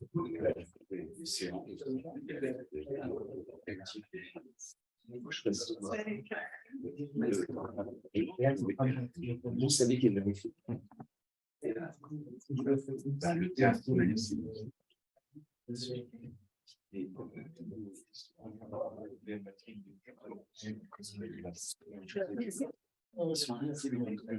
Okay, moi je suis prêt. Those are really nice winter. Because that was very nice. Like Christmas. So let's go. They're very long. It's So, welcome back. Okay. So is it okay if I stand here? Otherwise, I have to turn on if I keep sitting there. So now that we have seen one very specific method, that was Jonas with his detection, and we have seen the entire edifice of data collection and how we put this all together. And now I will drill down on the topic, namely food security, for those who are also interested in these things. And let's see. I already showed this just to remind you that we have food security where we have effects from climate change on plants and also on humans. And this is one of these intersections. You could also look at pests that befall these plants or animals, locusts, and so on. But let's focus, let's keep it simple. And then on the other side, you've seen all these disciplines, and that the climate and health evaluation and response system is what Sandra showed you. So you all know this. Of course, this is a hockey stick. This is from the latest IPCC report. The global surface temperature changes, of course, and goes up, but it's us who decides where it lands. You also know that. It depends on climate policy and how we develop our society. So even the climate is now a social animal. Right? But it's not us. It's like certain of us. Certain of us. Yeah, Richard. Yeah. And so what you may not know so well is that it's not getting hot everywhere in the same way. I didn't show this one. It gets hotter towards the poles, which is very bad because that's where the ice is. And there you have plus 8 degrees when the global average temperature maybe is plus 2. Yeah. And altitudinally on the Himalayas where the ice is, you have again more temperature rise. This is, you have to take it with a grain of salt if there's average global temperature. But what is true everywhere is that the extremes increase as the one weather variable changes. Here it's heat, but the same is true with rainfall. So there's an almost Gaussian curve here, where you have the frequency of a weather event and the temperature. Here's hot and here's cold, and this is the curve where it started. Do I have also? Oh, there's some. Okay, I use my finger like in the olden days. Where's the chalk? So this is the original one, and as things get warmer and the curve shifts, the curve changes its shape. It is no longer a bell shape, but somehow skewed. And that means that what was once a very small part here, very hot weather, becomes now much larger than if the whole the curve had only moved to the right and hadn't changed its shape. Is it understandable? Yeah. So this is very bad. And this is what you see in the news. This is what you see at the climate conference. Sandra and I come just back from Sharm el-Sheikh. What we feel with our senses is the extreme events, floodings, the heat waves, and so forth, what you see in the news. We all don't have a sensor for 1.1 degree more temperature in the average in the year, but we know the extremes and we feel them. And I'm looking at the extremes, how they impact in Burkina Faso on harvest. And here's the story. Rainfall pattern change, meaning you have more extreme torrential rainfall, but then you have interspersed in one rainy season, you have mini droughts. I'm not talking about a very bad annual cumulative rainfall. I'm talking about the fact that that the rainfalls become less and less well distributed. You have interchanging torrential ones, flooding of fields, I will show you, is as bad as 2 weeks without rainfall in August. Yeah. So rainfall pattern, mini droughts, again, in the rainy season, within. Flooding of fields, we have a hammer. Flooding of fields, so it's too much water, too little water. And that leads to lower quantity and quality. I will tell you what this means in a second. It's not only the amount of harvest, also what's in the grain, iron, protein, and so forth. That's the blue story. Now comes the red story. Heat also has extremes, gradual warming and heat waves. And of course, they act also on the plants, but here I'm focusing on the human.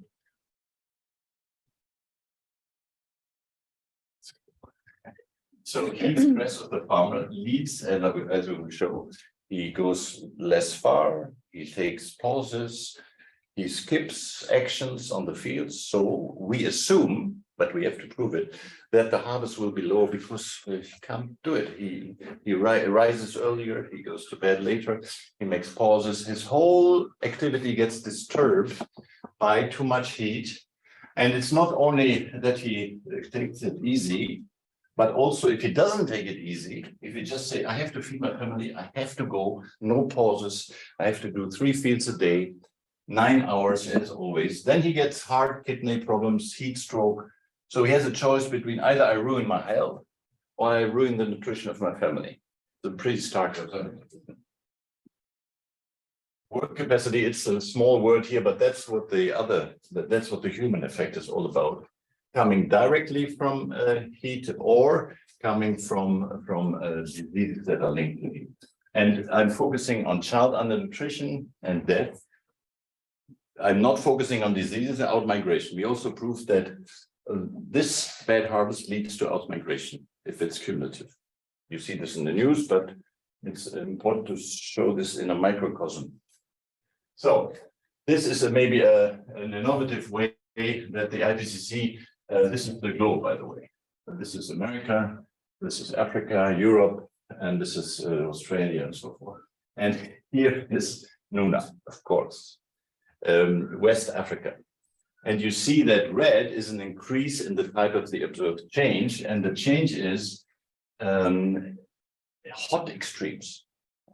So no question, it's not only getting gradually hotter, but it's getting extremely hot. I like this kind of, and the number of dots is the available data on which this is based. And that is the agriculturally relevant heat, yeah, which is of course a mixture of heat waves and gradual warming and too little rain and so forth. And you see again, Nuna is in the center, it's in the center is, but you also see that the dots are not so frequent, so there's some research still to be done. I can only, I can only recommend those who are interested. What is happening?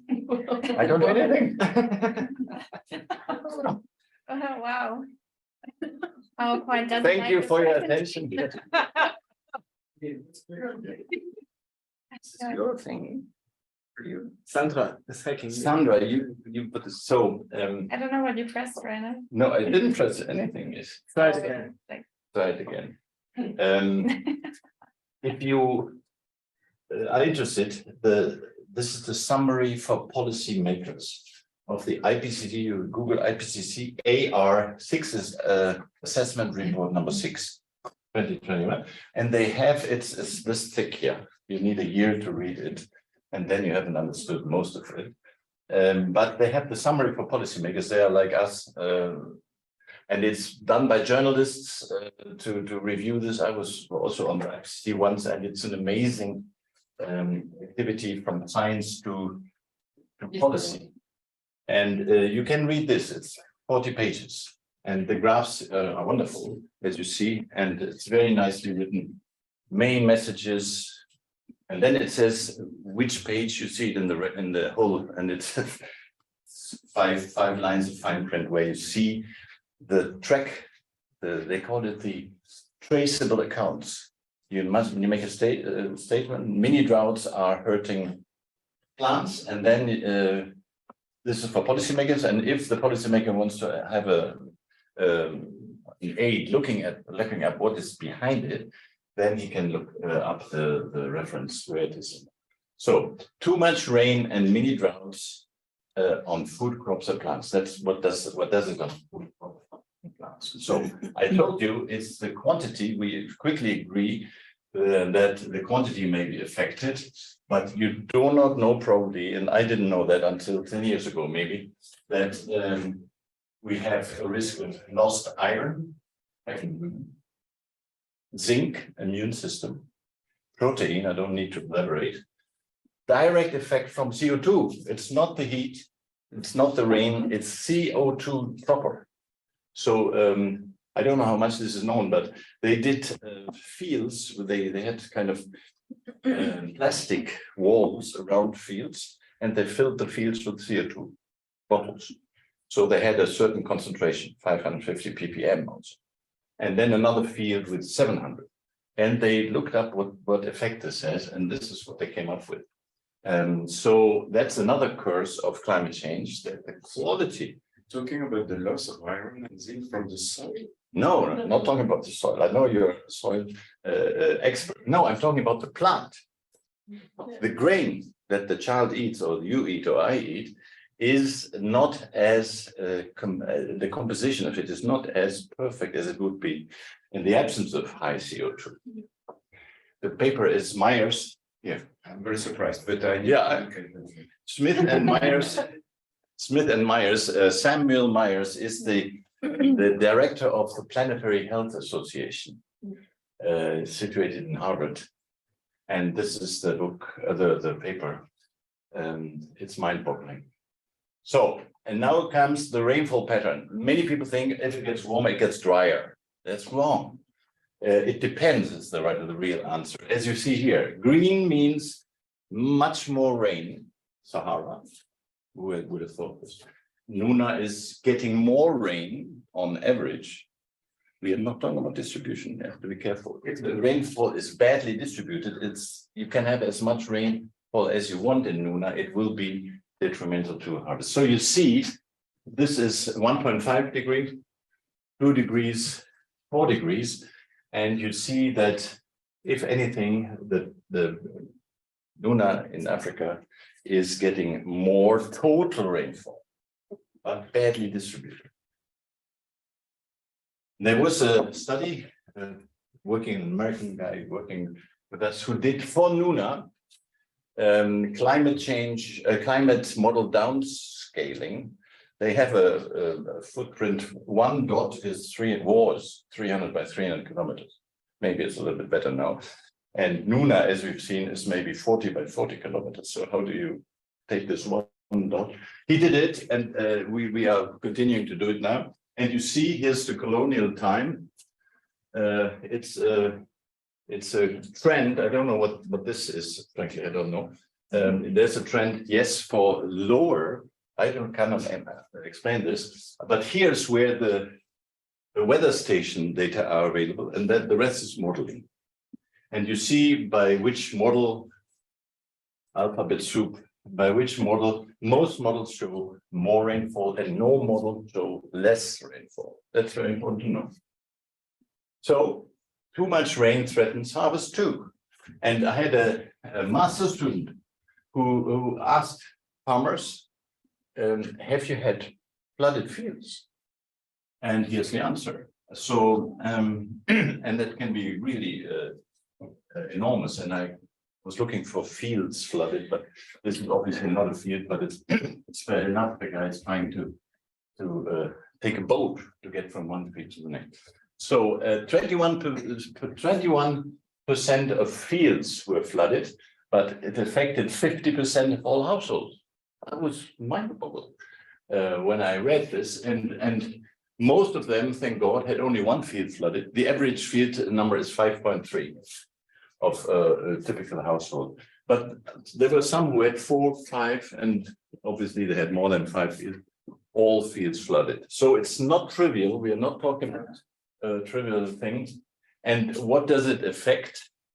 Because most of the crops are food crops. But so sorghum, by the way, this is Reisa.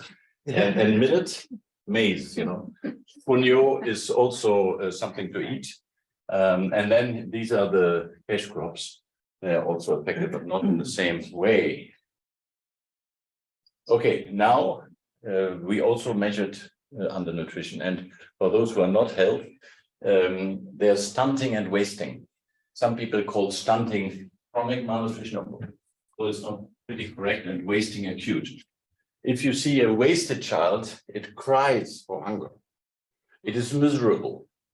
It is restless, and it's thin. This is why it's low weight for height. Yeah, you measure it. You have a scale. It should be 10 kilograms, but it's only 7 kilograms. Acute malnutrition has different health consequences as chronic ones. Chronic malnutrition is kind of a social indicator of repetitive bouts of acute malnutrition, but the child plays, runs around, is not miserable, it's just small, meaning stunted. And you only find it out if you look at when it's born, because it's not distinguishable. The 7-month-old from the 1.5-year-old, they are the same. Of course, it's not running the 7-month-old, but they are comparable. This child is perfect, of course. And here you weigh the mother with and without the child, and the difference is the child. So this is some flavor of that. We also do health research here. Now we come to, there are a number of you who are interested in policy, and I said this is not l'art pour l'art, but we want to change things. These poor farmers, we come and molest them with our questions time and again. What do they get? Now, first of all, sorry, I should have said that again. We showed that the situation is really serious. And we showed that 72% of child death are attributable to low crop yields due to weather variability. That is the verdict of health on this part of planet. So it comes down from our CO2 and other gases down to harvest and down to children. So this is really a life and death affair, and not only an ecosystem change. And then this is what we showed in there's a slide we showed in the COP27. When projected into climate models, if this is until 2012, since we have a long, this is the beauty of these long data sets, we have a long 30-year-long observation. Climate change is a minimum of 1 decade, if not 2. So we have already the range of climate change as climate change unfolds. And the upper curve is all child death, and the lower curve is child death due to bad harvest, due to climate variability.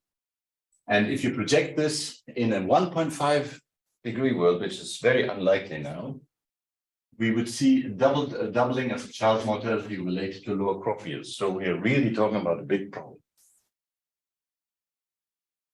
So now this was the food, the weather, water, too much, too little on plants, and how this affects farmers who eat what they grow, as you said. And now let's look at the other side, the side on the right-hand side, which was on the farmer, which is not so well known. This is a curve from the ILO, the International Labour Organization. It's true in all societies, in all ethnic groups. It basically says, here's temperature, and here is the percent of full working capacity. So let's say, and the blue one is field work, 500 watts, yeah. Let's see, so you have full working capacity until 27 degrees. Then whether you are African or whether you are Inuit or whatever, it's not, many people think, oh, they have adapted to heat. It's not true. So it falls enormously. Look at it, 27, you go 2 degrees more and you're here by 50%. So 2 degrees rise of average temperature leads to a 50% decrease in work capacity. Of course, the farmer could go on, but then he ruins himself or her. It's a very tough choice. And 32 degrees is the threshold when your health is really in danger. You should stop or slow down. And that's what most people do. But not if you're the only breadwinner and your family depends on it. And now we work with this pick, with the Potsdam guys. And is there a way to remove it here? Yeah, sorry. Meta, I'm sorry, we have to remove him. Yeah, that's much better there.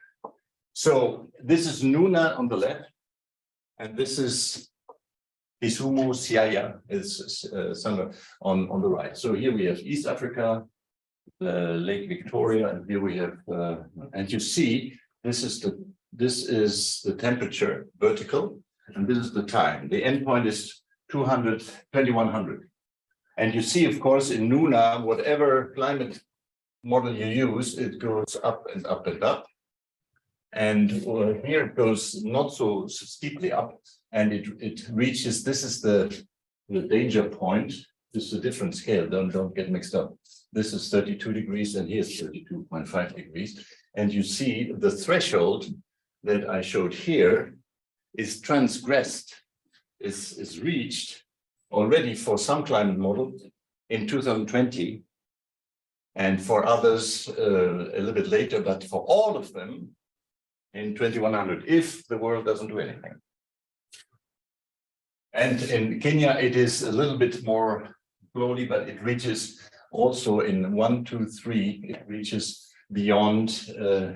And this is again WBGT. I don't think you should learn this by heart, but it's humanized temperature, because as you know, you feel temperature not only by the thermometer, but by wind, by humidity. And so it is a mixed surface. In Kenya, it's not very hot compared to here, but it's moist. So the people suffer from a mixture. So this is the key slide to understand why bad harvest can ensue from the climate, the heat effect on people. Yeah, this is the line. And this is a good colleague of mine from Sweden, but living in Australia, Tord Hellström. And he shows the heat exposure, again, this humanized temperature in a world map. And it is, let's see what, 2030, he shows the same slide from the eye. And you see that Nuna, which is here, is very much affected. And Kenya also, but not to a lesser extent. And that raises the question of the habitability, of course. So that's the bird's eye view. Let's drill down now. We have a study going on in this big research area. So we measure the daily indoor and outdoor temperature. I think you showed, Sandra, you showed Yes. indoor also, huh? Yes. The Yeah. sensors and the outdoor. So why do we measure indoor? Well, because our physiologists tell us that, and you know it, the better you sleep, the more you can work on the next day, the better you are in shape. So there's a study going on which tries to cool huts by 2 degrees, either by a fancy, it's not a color, but a coat that insulates and reflects the heat, and other things like air inflow and so forth. So we have some people, some farmers who sleep well as far as heat is concerned. Others are suffering the environmental heat. So we have these two groups, the ones that sleep well, sleep cold, the others that sleep hot, if you like. And then we have daily temperature. So we know what temperature the farmer is currently suffering from. And then we track farmers' work itineraries. I mean, now I know your question, can you do this? There was an ethics committee, we talked to the farmers, they got a pouch and they get a GPS and you can track where they go. And I'll show you different itineraries depending on the heat. You would assume that, but nobody has shown that they take more, they leave early. This hypothesis. They can't do as many fields as they do in cooler days. The length of the itinerary shrinks. The resting time increases. You can see even with Jonas' wonderful maps that they are resting under a tree. Of course, we would have assumed that anyways, but a nice, when do they rest? How long and where? Yeah. It's really sleep quality I mentioned. Pulse. During the night, our physiologists put an ECG on them and blood pressure and all the rest of it.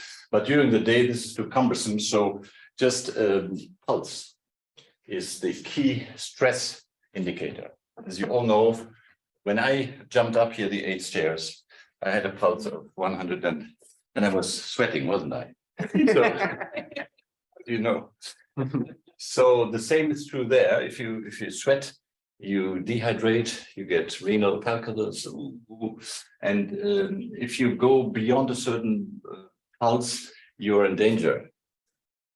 And then we do health checks.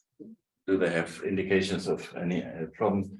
And then we look at the tonnage harvested, how it relates to their health and to the heat they suffered, and whether they slept cool or whether they slept warm.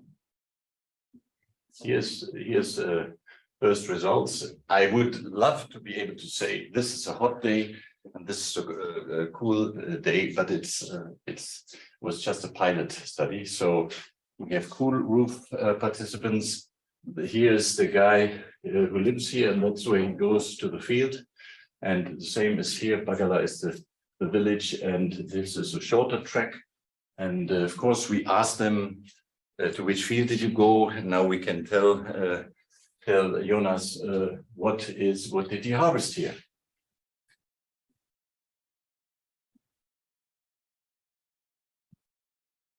Quickly done, just a repetition. We've done now everything. We've done this here, the rainfall, we've done the heat, we've done the stress, lower quantity. This is the jury, this harvest, which is now being harvested, will tell us what the relationship was done in this rainy season. And then we have the final indicators. Now, for those of you who are interested in policy, loss and damages. Have you followed the COP a little bit? That was a big topic. The people from lower resourced countries said, you are ruining us, the North. First of all, you don't mitigate, you don't give enough money for adaptation. And by the way, even if you gave us all the money in the world, we couldn't adapt away all these consequences. Now pay. Dédommagement. Loss and damage. Perte et dommage. So these are the three déclinaisons des trois politiques de climate policy. Mitigation is avoiding emissions or increasing sinks. Adaptation is the damage is done, or the damage could be done, but now we have some ways to protect people, like immunizing them against climate-sensitive infectious diseases, for example. But loss and damages is when nothing else works. At least you want to be given money or in kind. So if you do this, you want to look at vulnerable groups, of course, like all decent policymakers do that. You want to look at the dimensions of exclusion. Is it because you don't have access to finance? Is it because you don't own the land, which is, thank God, not a problem in Burkina, but in India, it's a big problem. Are you represented? Are women politically represented? Do smallholder farmers have access to finance? So these are the kind of questions that political scientists should discuss with the data that we have. And then the strategies. There are many, and I won't go into them. We will focus in the next 5 minutes on these two things. New technologies, no need to elaborate, we need to measure harvest, we need to measure weather variability locally, and risk sharing. That's weather index crop insurance, which needs information from these technologies. So this is the bridge from fancy technology to real life policies that hopefully protect farmers who lost harvest from climate change. So it's a response, not the answer to all the questions, but it could help if you, for whatever scheme, either it's voluntary, farmers have to pay, and it's subsidized by the nation or by international solidarity. And then you must prove that you lost your harvest because of climate change and not because you were lazy or you didn't go enough to the field, it wasn't so hot, what the heck, or there were locusts, or you didn't put enough fertilizer or whatever. You must show that this loss of harvest is due to this wicked climate variability. And this is why you need these local data. So far, Burkina Faso has insurance like this. Nobody buys it. Why? They take the weather signal from Ouagadougou airport. And they want to tell the farmer 300 kilometers away because it was too hot, or it wasn't hot in Ouagadougou airport. Why should you get some money? So it is completely non-valid to use fancy data from far away. And they couldn't say whether this farmer had a bumper harvest or not. So that causes zizanie, la zizanie, under the farmers. My neighbor got the money and he had a bumper crop and I didn't harvest anything. I don't get it. So it's immediately badmouth this policy if you don't have the right information. So what you need is, thank you, Jonas. No, the weather index is not yours. Thank you, Sandra and company. We need to prove that in this year, at least in your village, you had really inclement weather, which is linked with climate change. Either too much rain or then we need to show that this led to lower harvest. And that, yes, you had bad harvest, or in that village you had bad harvest. If you want to be very perfect, you can do it for every farmer, but this will be very expensive. But doing it by village is currently what we try to do with our partners. And then there must be national subsidies for the premiums and for the benefit package. And now, while we were at COP, there was the German, and not because I'm German, I'm touting this, but they had a good idea. They said, we create a global shield. That is not very well funded. I think $200 million, the German government said we give it. And this was just done a week ago before I gave a presentation of this. So I quickly changed the slides and the global shield.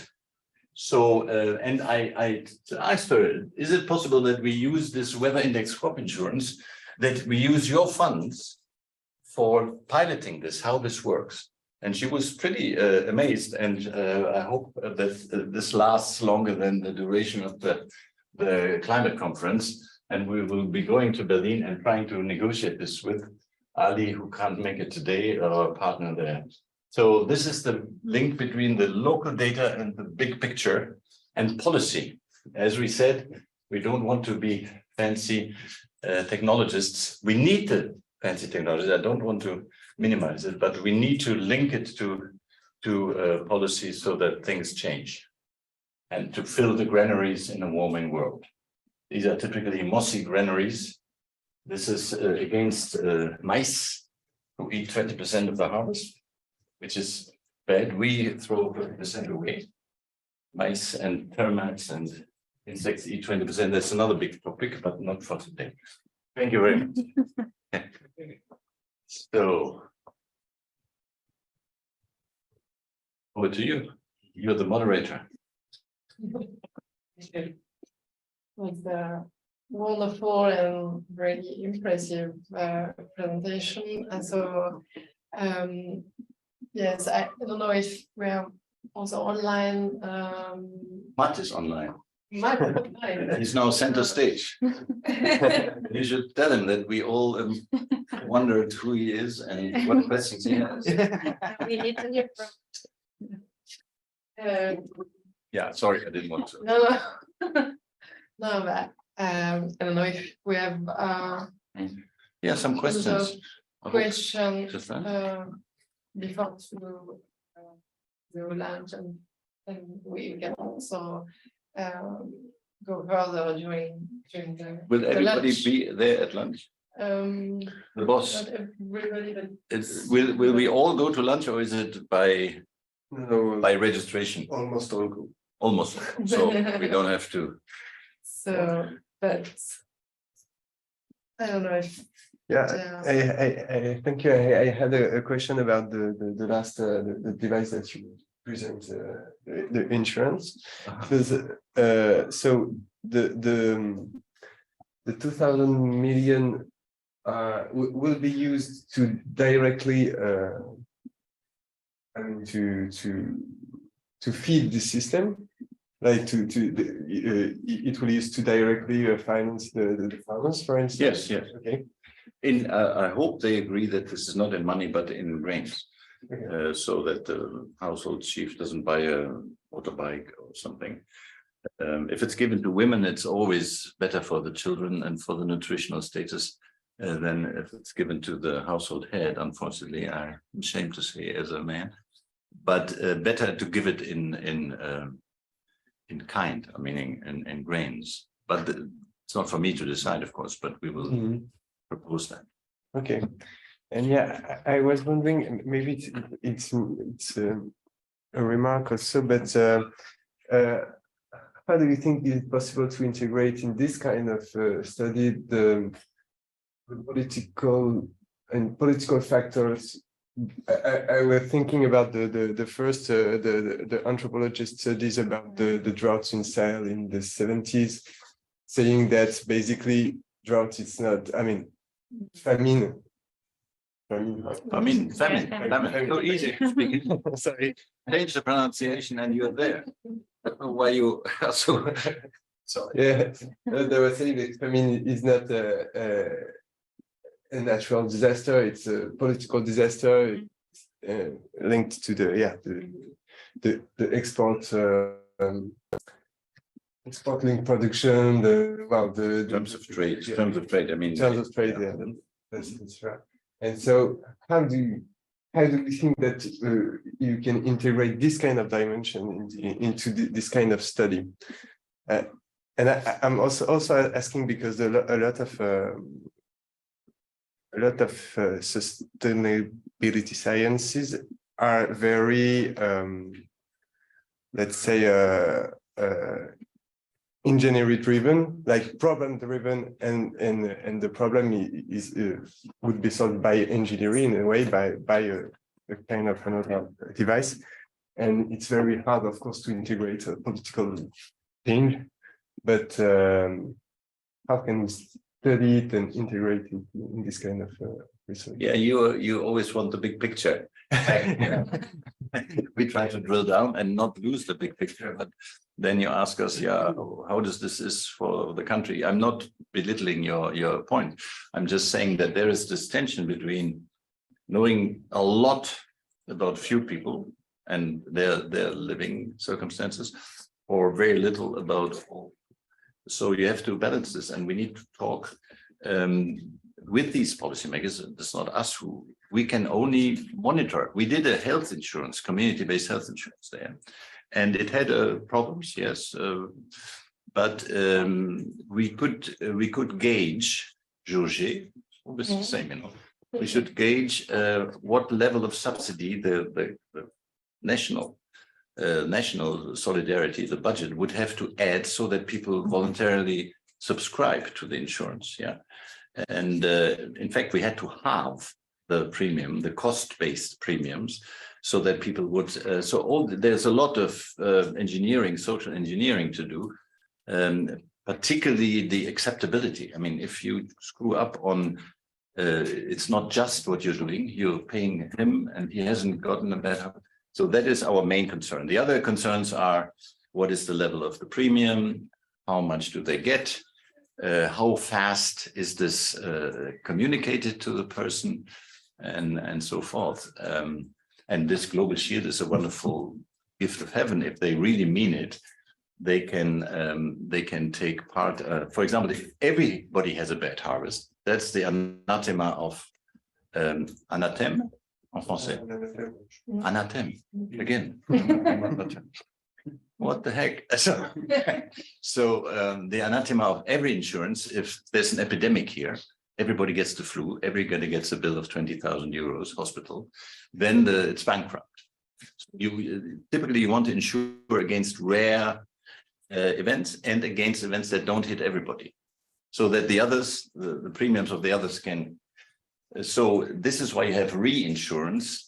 For example, it's also happening if you have a hurricane in the US or so, and thousands of houses are ruined.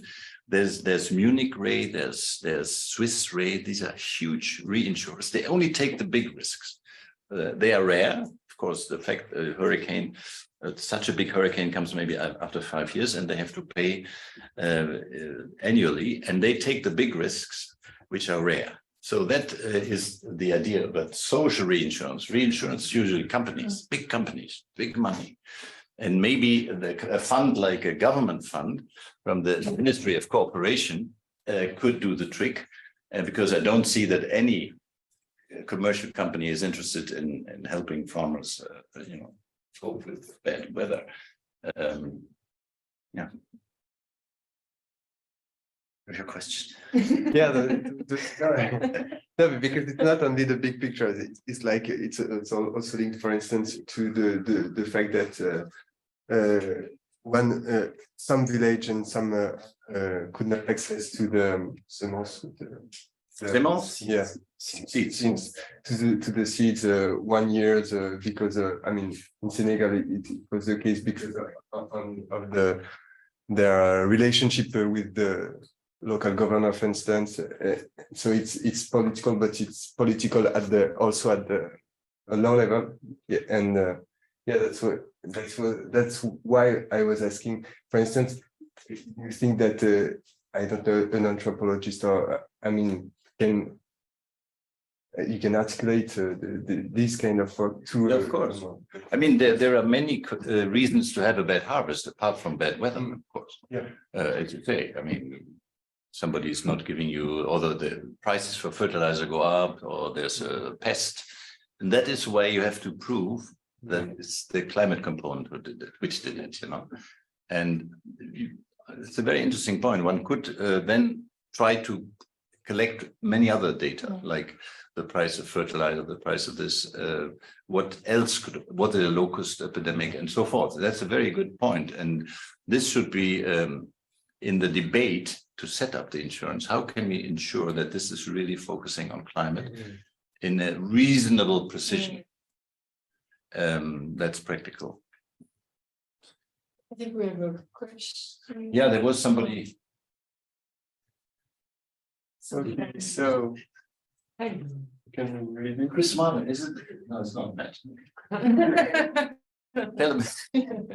So I would like to go back to the example you gave on flooded fields. A large part of them were those sorghum and scissor. Is it due to the fact that they were the most present in the village, or is it because they say, yeah, very good. Excuse me for my bad English. First of all, does he or she hear me? Congratulations on your English. And second, the answer is, I'm not a plant expert. I would guess that it's because they are the most. It roughly represented the number of fields that were dedicated to these speculation. How do you say in French? That's really something. Why is it speculation? And speculation is at the stock exchange. You call it speculation? It's a French word. I know, but I was just wondering. Anyways, so the crop reflected basically, except the cash crops, like cash crops, not crash crops are about 20% of all fields have cash crops. So they were a little bit low. Maybe people go to higher ground, or they give the better fields to the cash crops. That would be an interesting question. So the short answer is probably not, because they are more climate sensitive. We know that millet, the finger millet, is the most drought resistant, but whether it's flood resistant, I don't know. Is there any tropical food plant expert in the room? Oh, little, so cute and so kind. Maybe that's a Future one, maybe. that's a career for her. Yeah, that we would. Do you know? I mean, there must be many in the ERD or in the. We have Yes. there is a French organism which is called CIRAD, We I know. which is expert in tropical CIRAD, yeah. plant physiology. You wouldn't know anybody, any life. Oh yeah. Could you ask this question? I mean, just this question is, we saw a lot of plants die from flooding. Well, the farmer said, I lost the half of all the crops there. And are there differences between sorghum, millet and maize? These are the three main in their endurance of flooding, for example, or endurance of heat.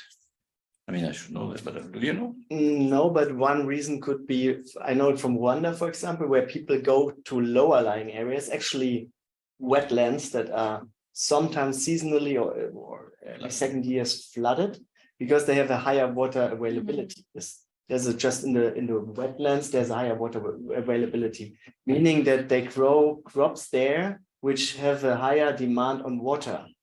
So yeah, because it's smart, of course. And that might be the case because in the wetlands, these are the first areas that are flooded.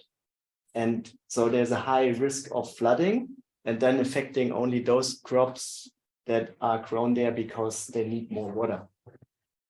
Could be very plausible. I'm not sure, but we need to answer this question. Yeah.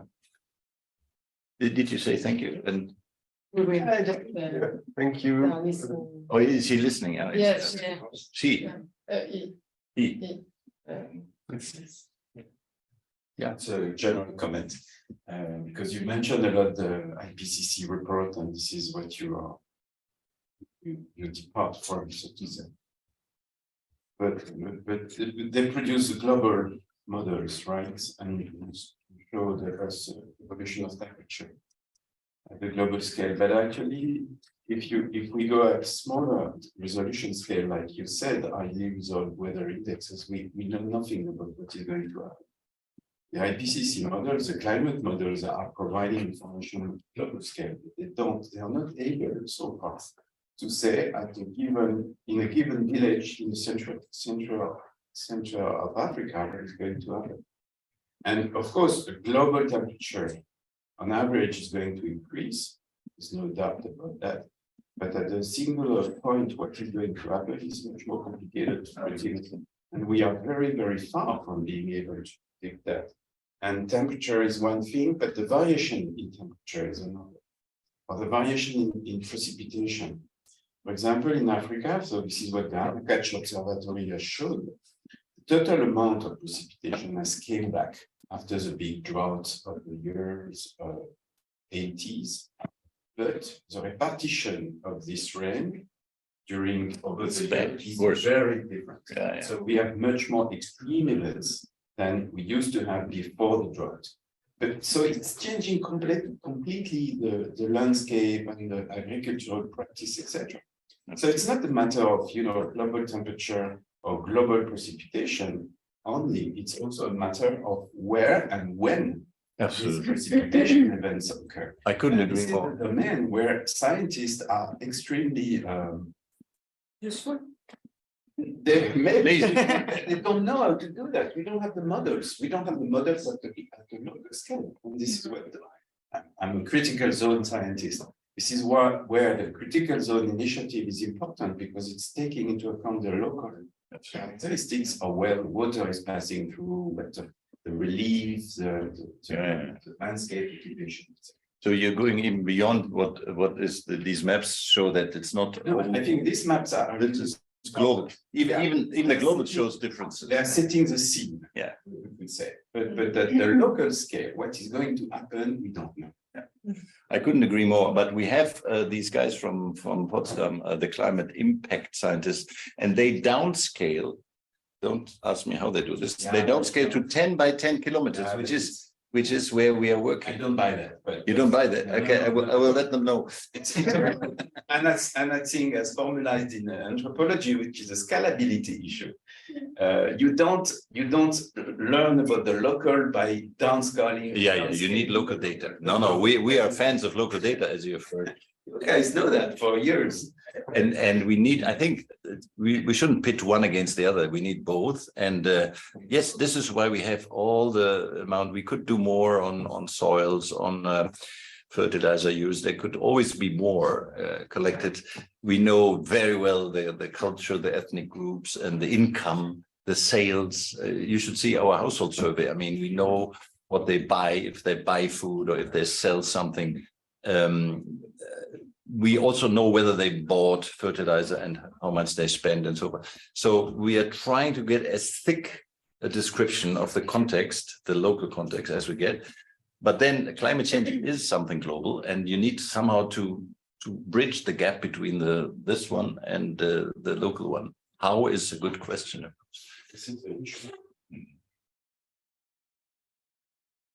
Good. Shall we? La bosse a parlé. I think we have to close. Thank you. You had fun. No, just a quick one. Yeah, last question regarding, let's say, if the global shield becomes reality in Burkina and Nuna, for instance, isn't that also a risk for you as a scientist, that you have to change your study design, because it's a huge intervention then? That's a good point. But there are clever ways of using natural experiments in a clever way so that you can prove whether it works or not. Yes, of course. Yeah. You can we did this in the community-based health insurance. We implemented, there were, let's say, 300 villages, and we did 100 villages this year, 100 villages next year, and 100 last year.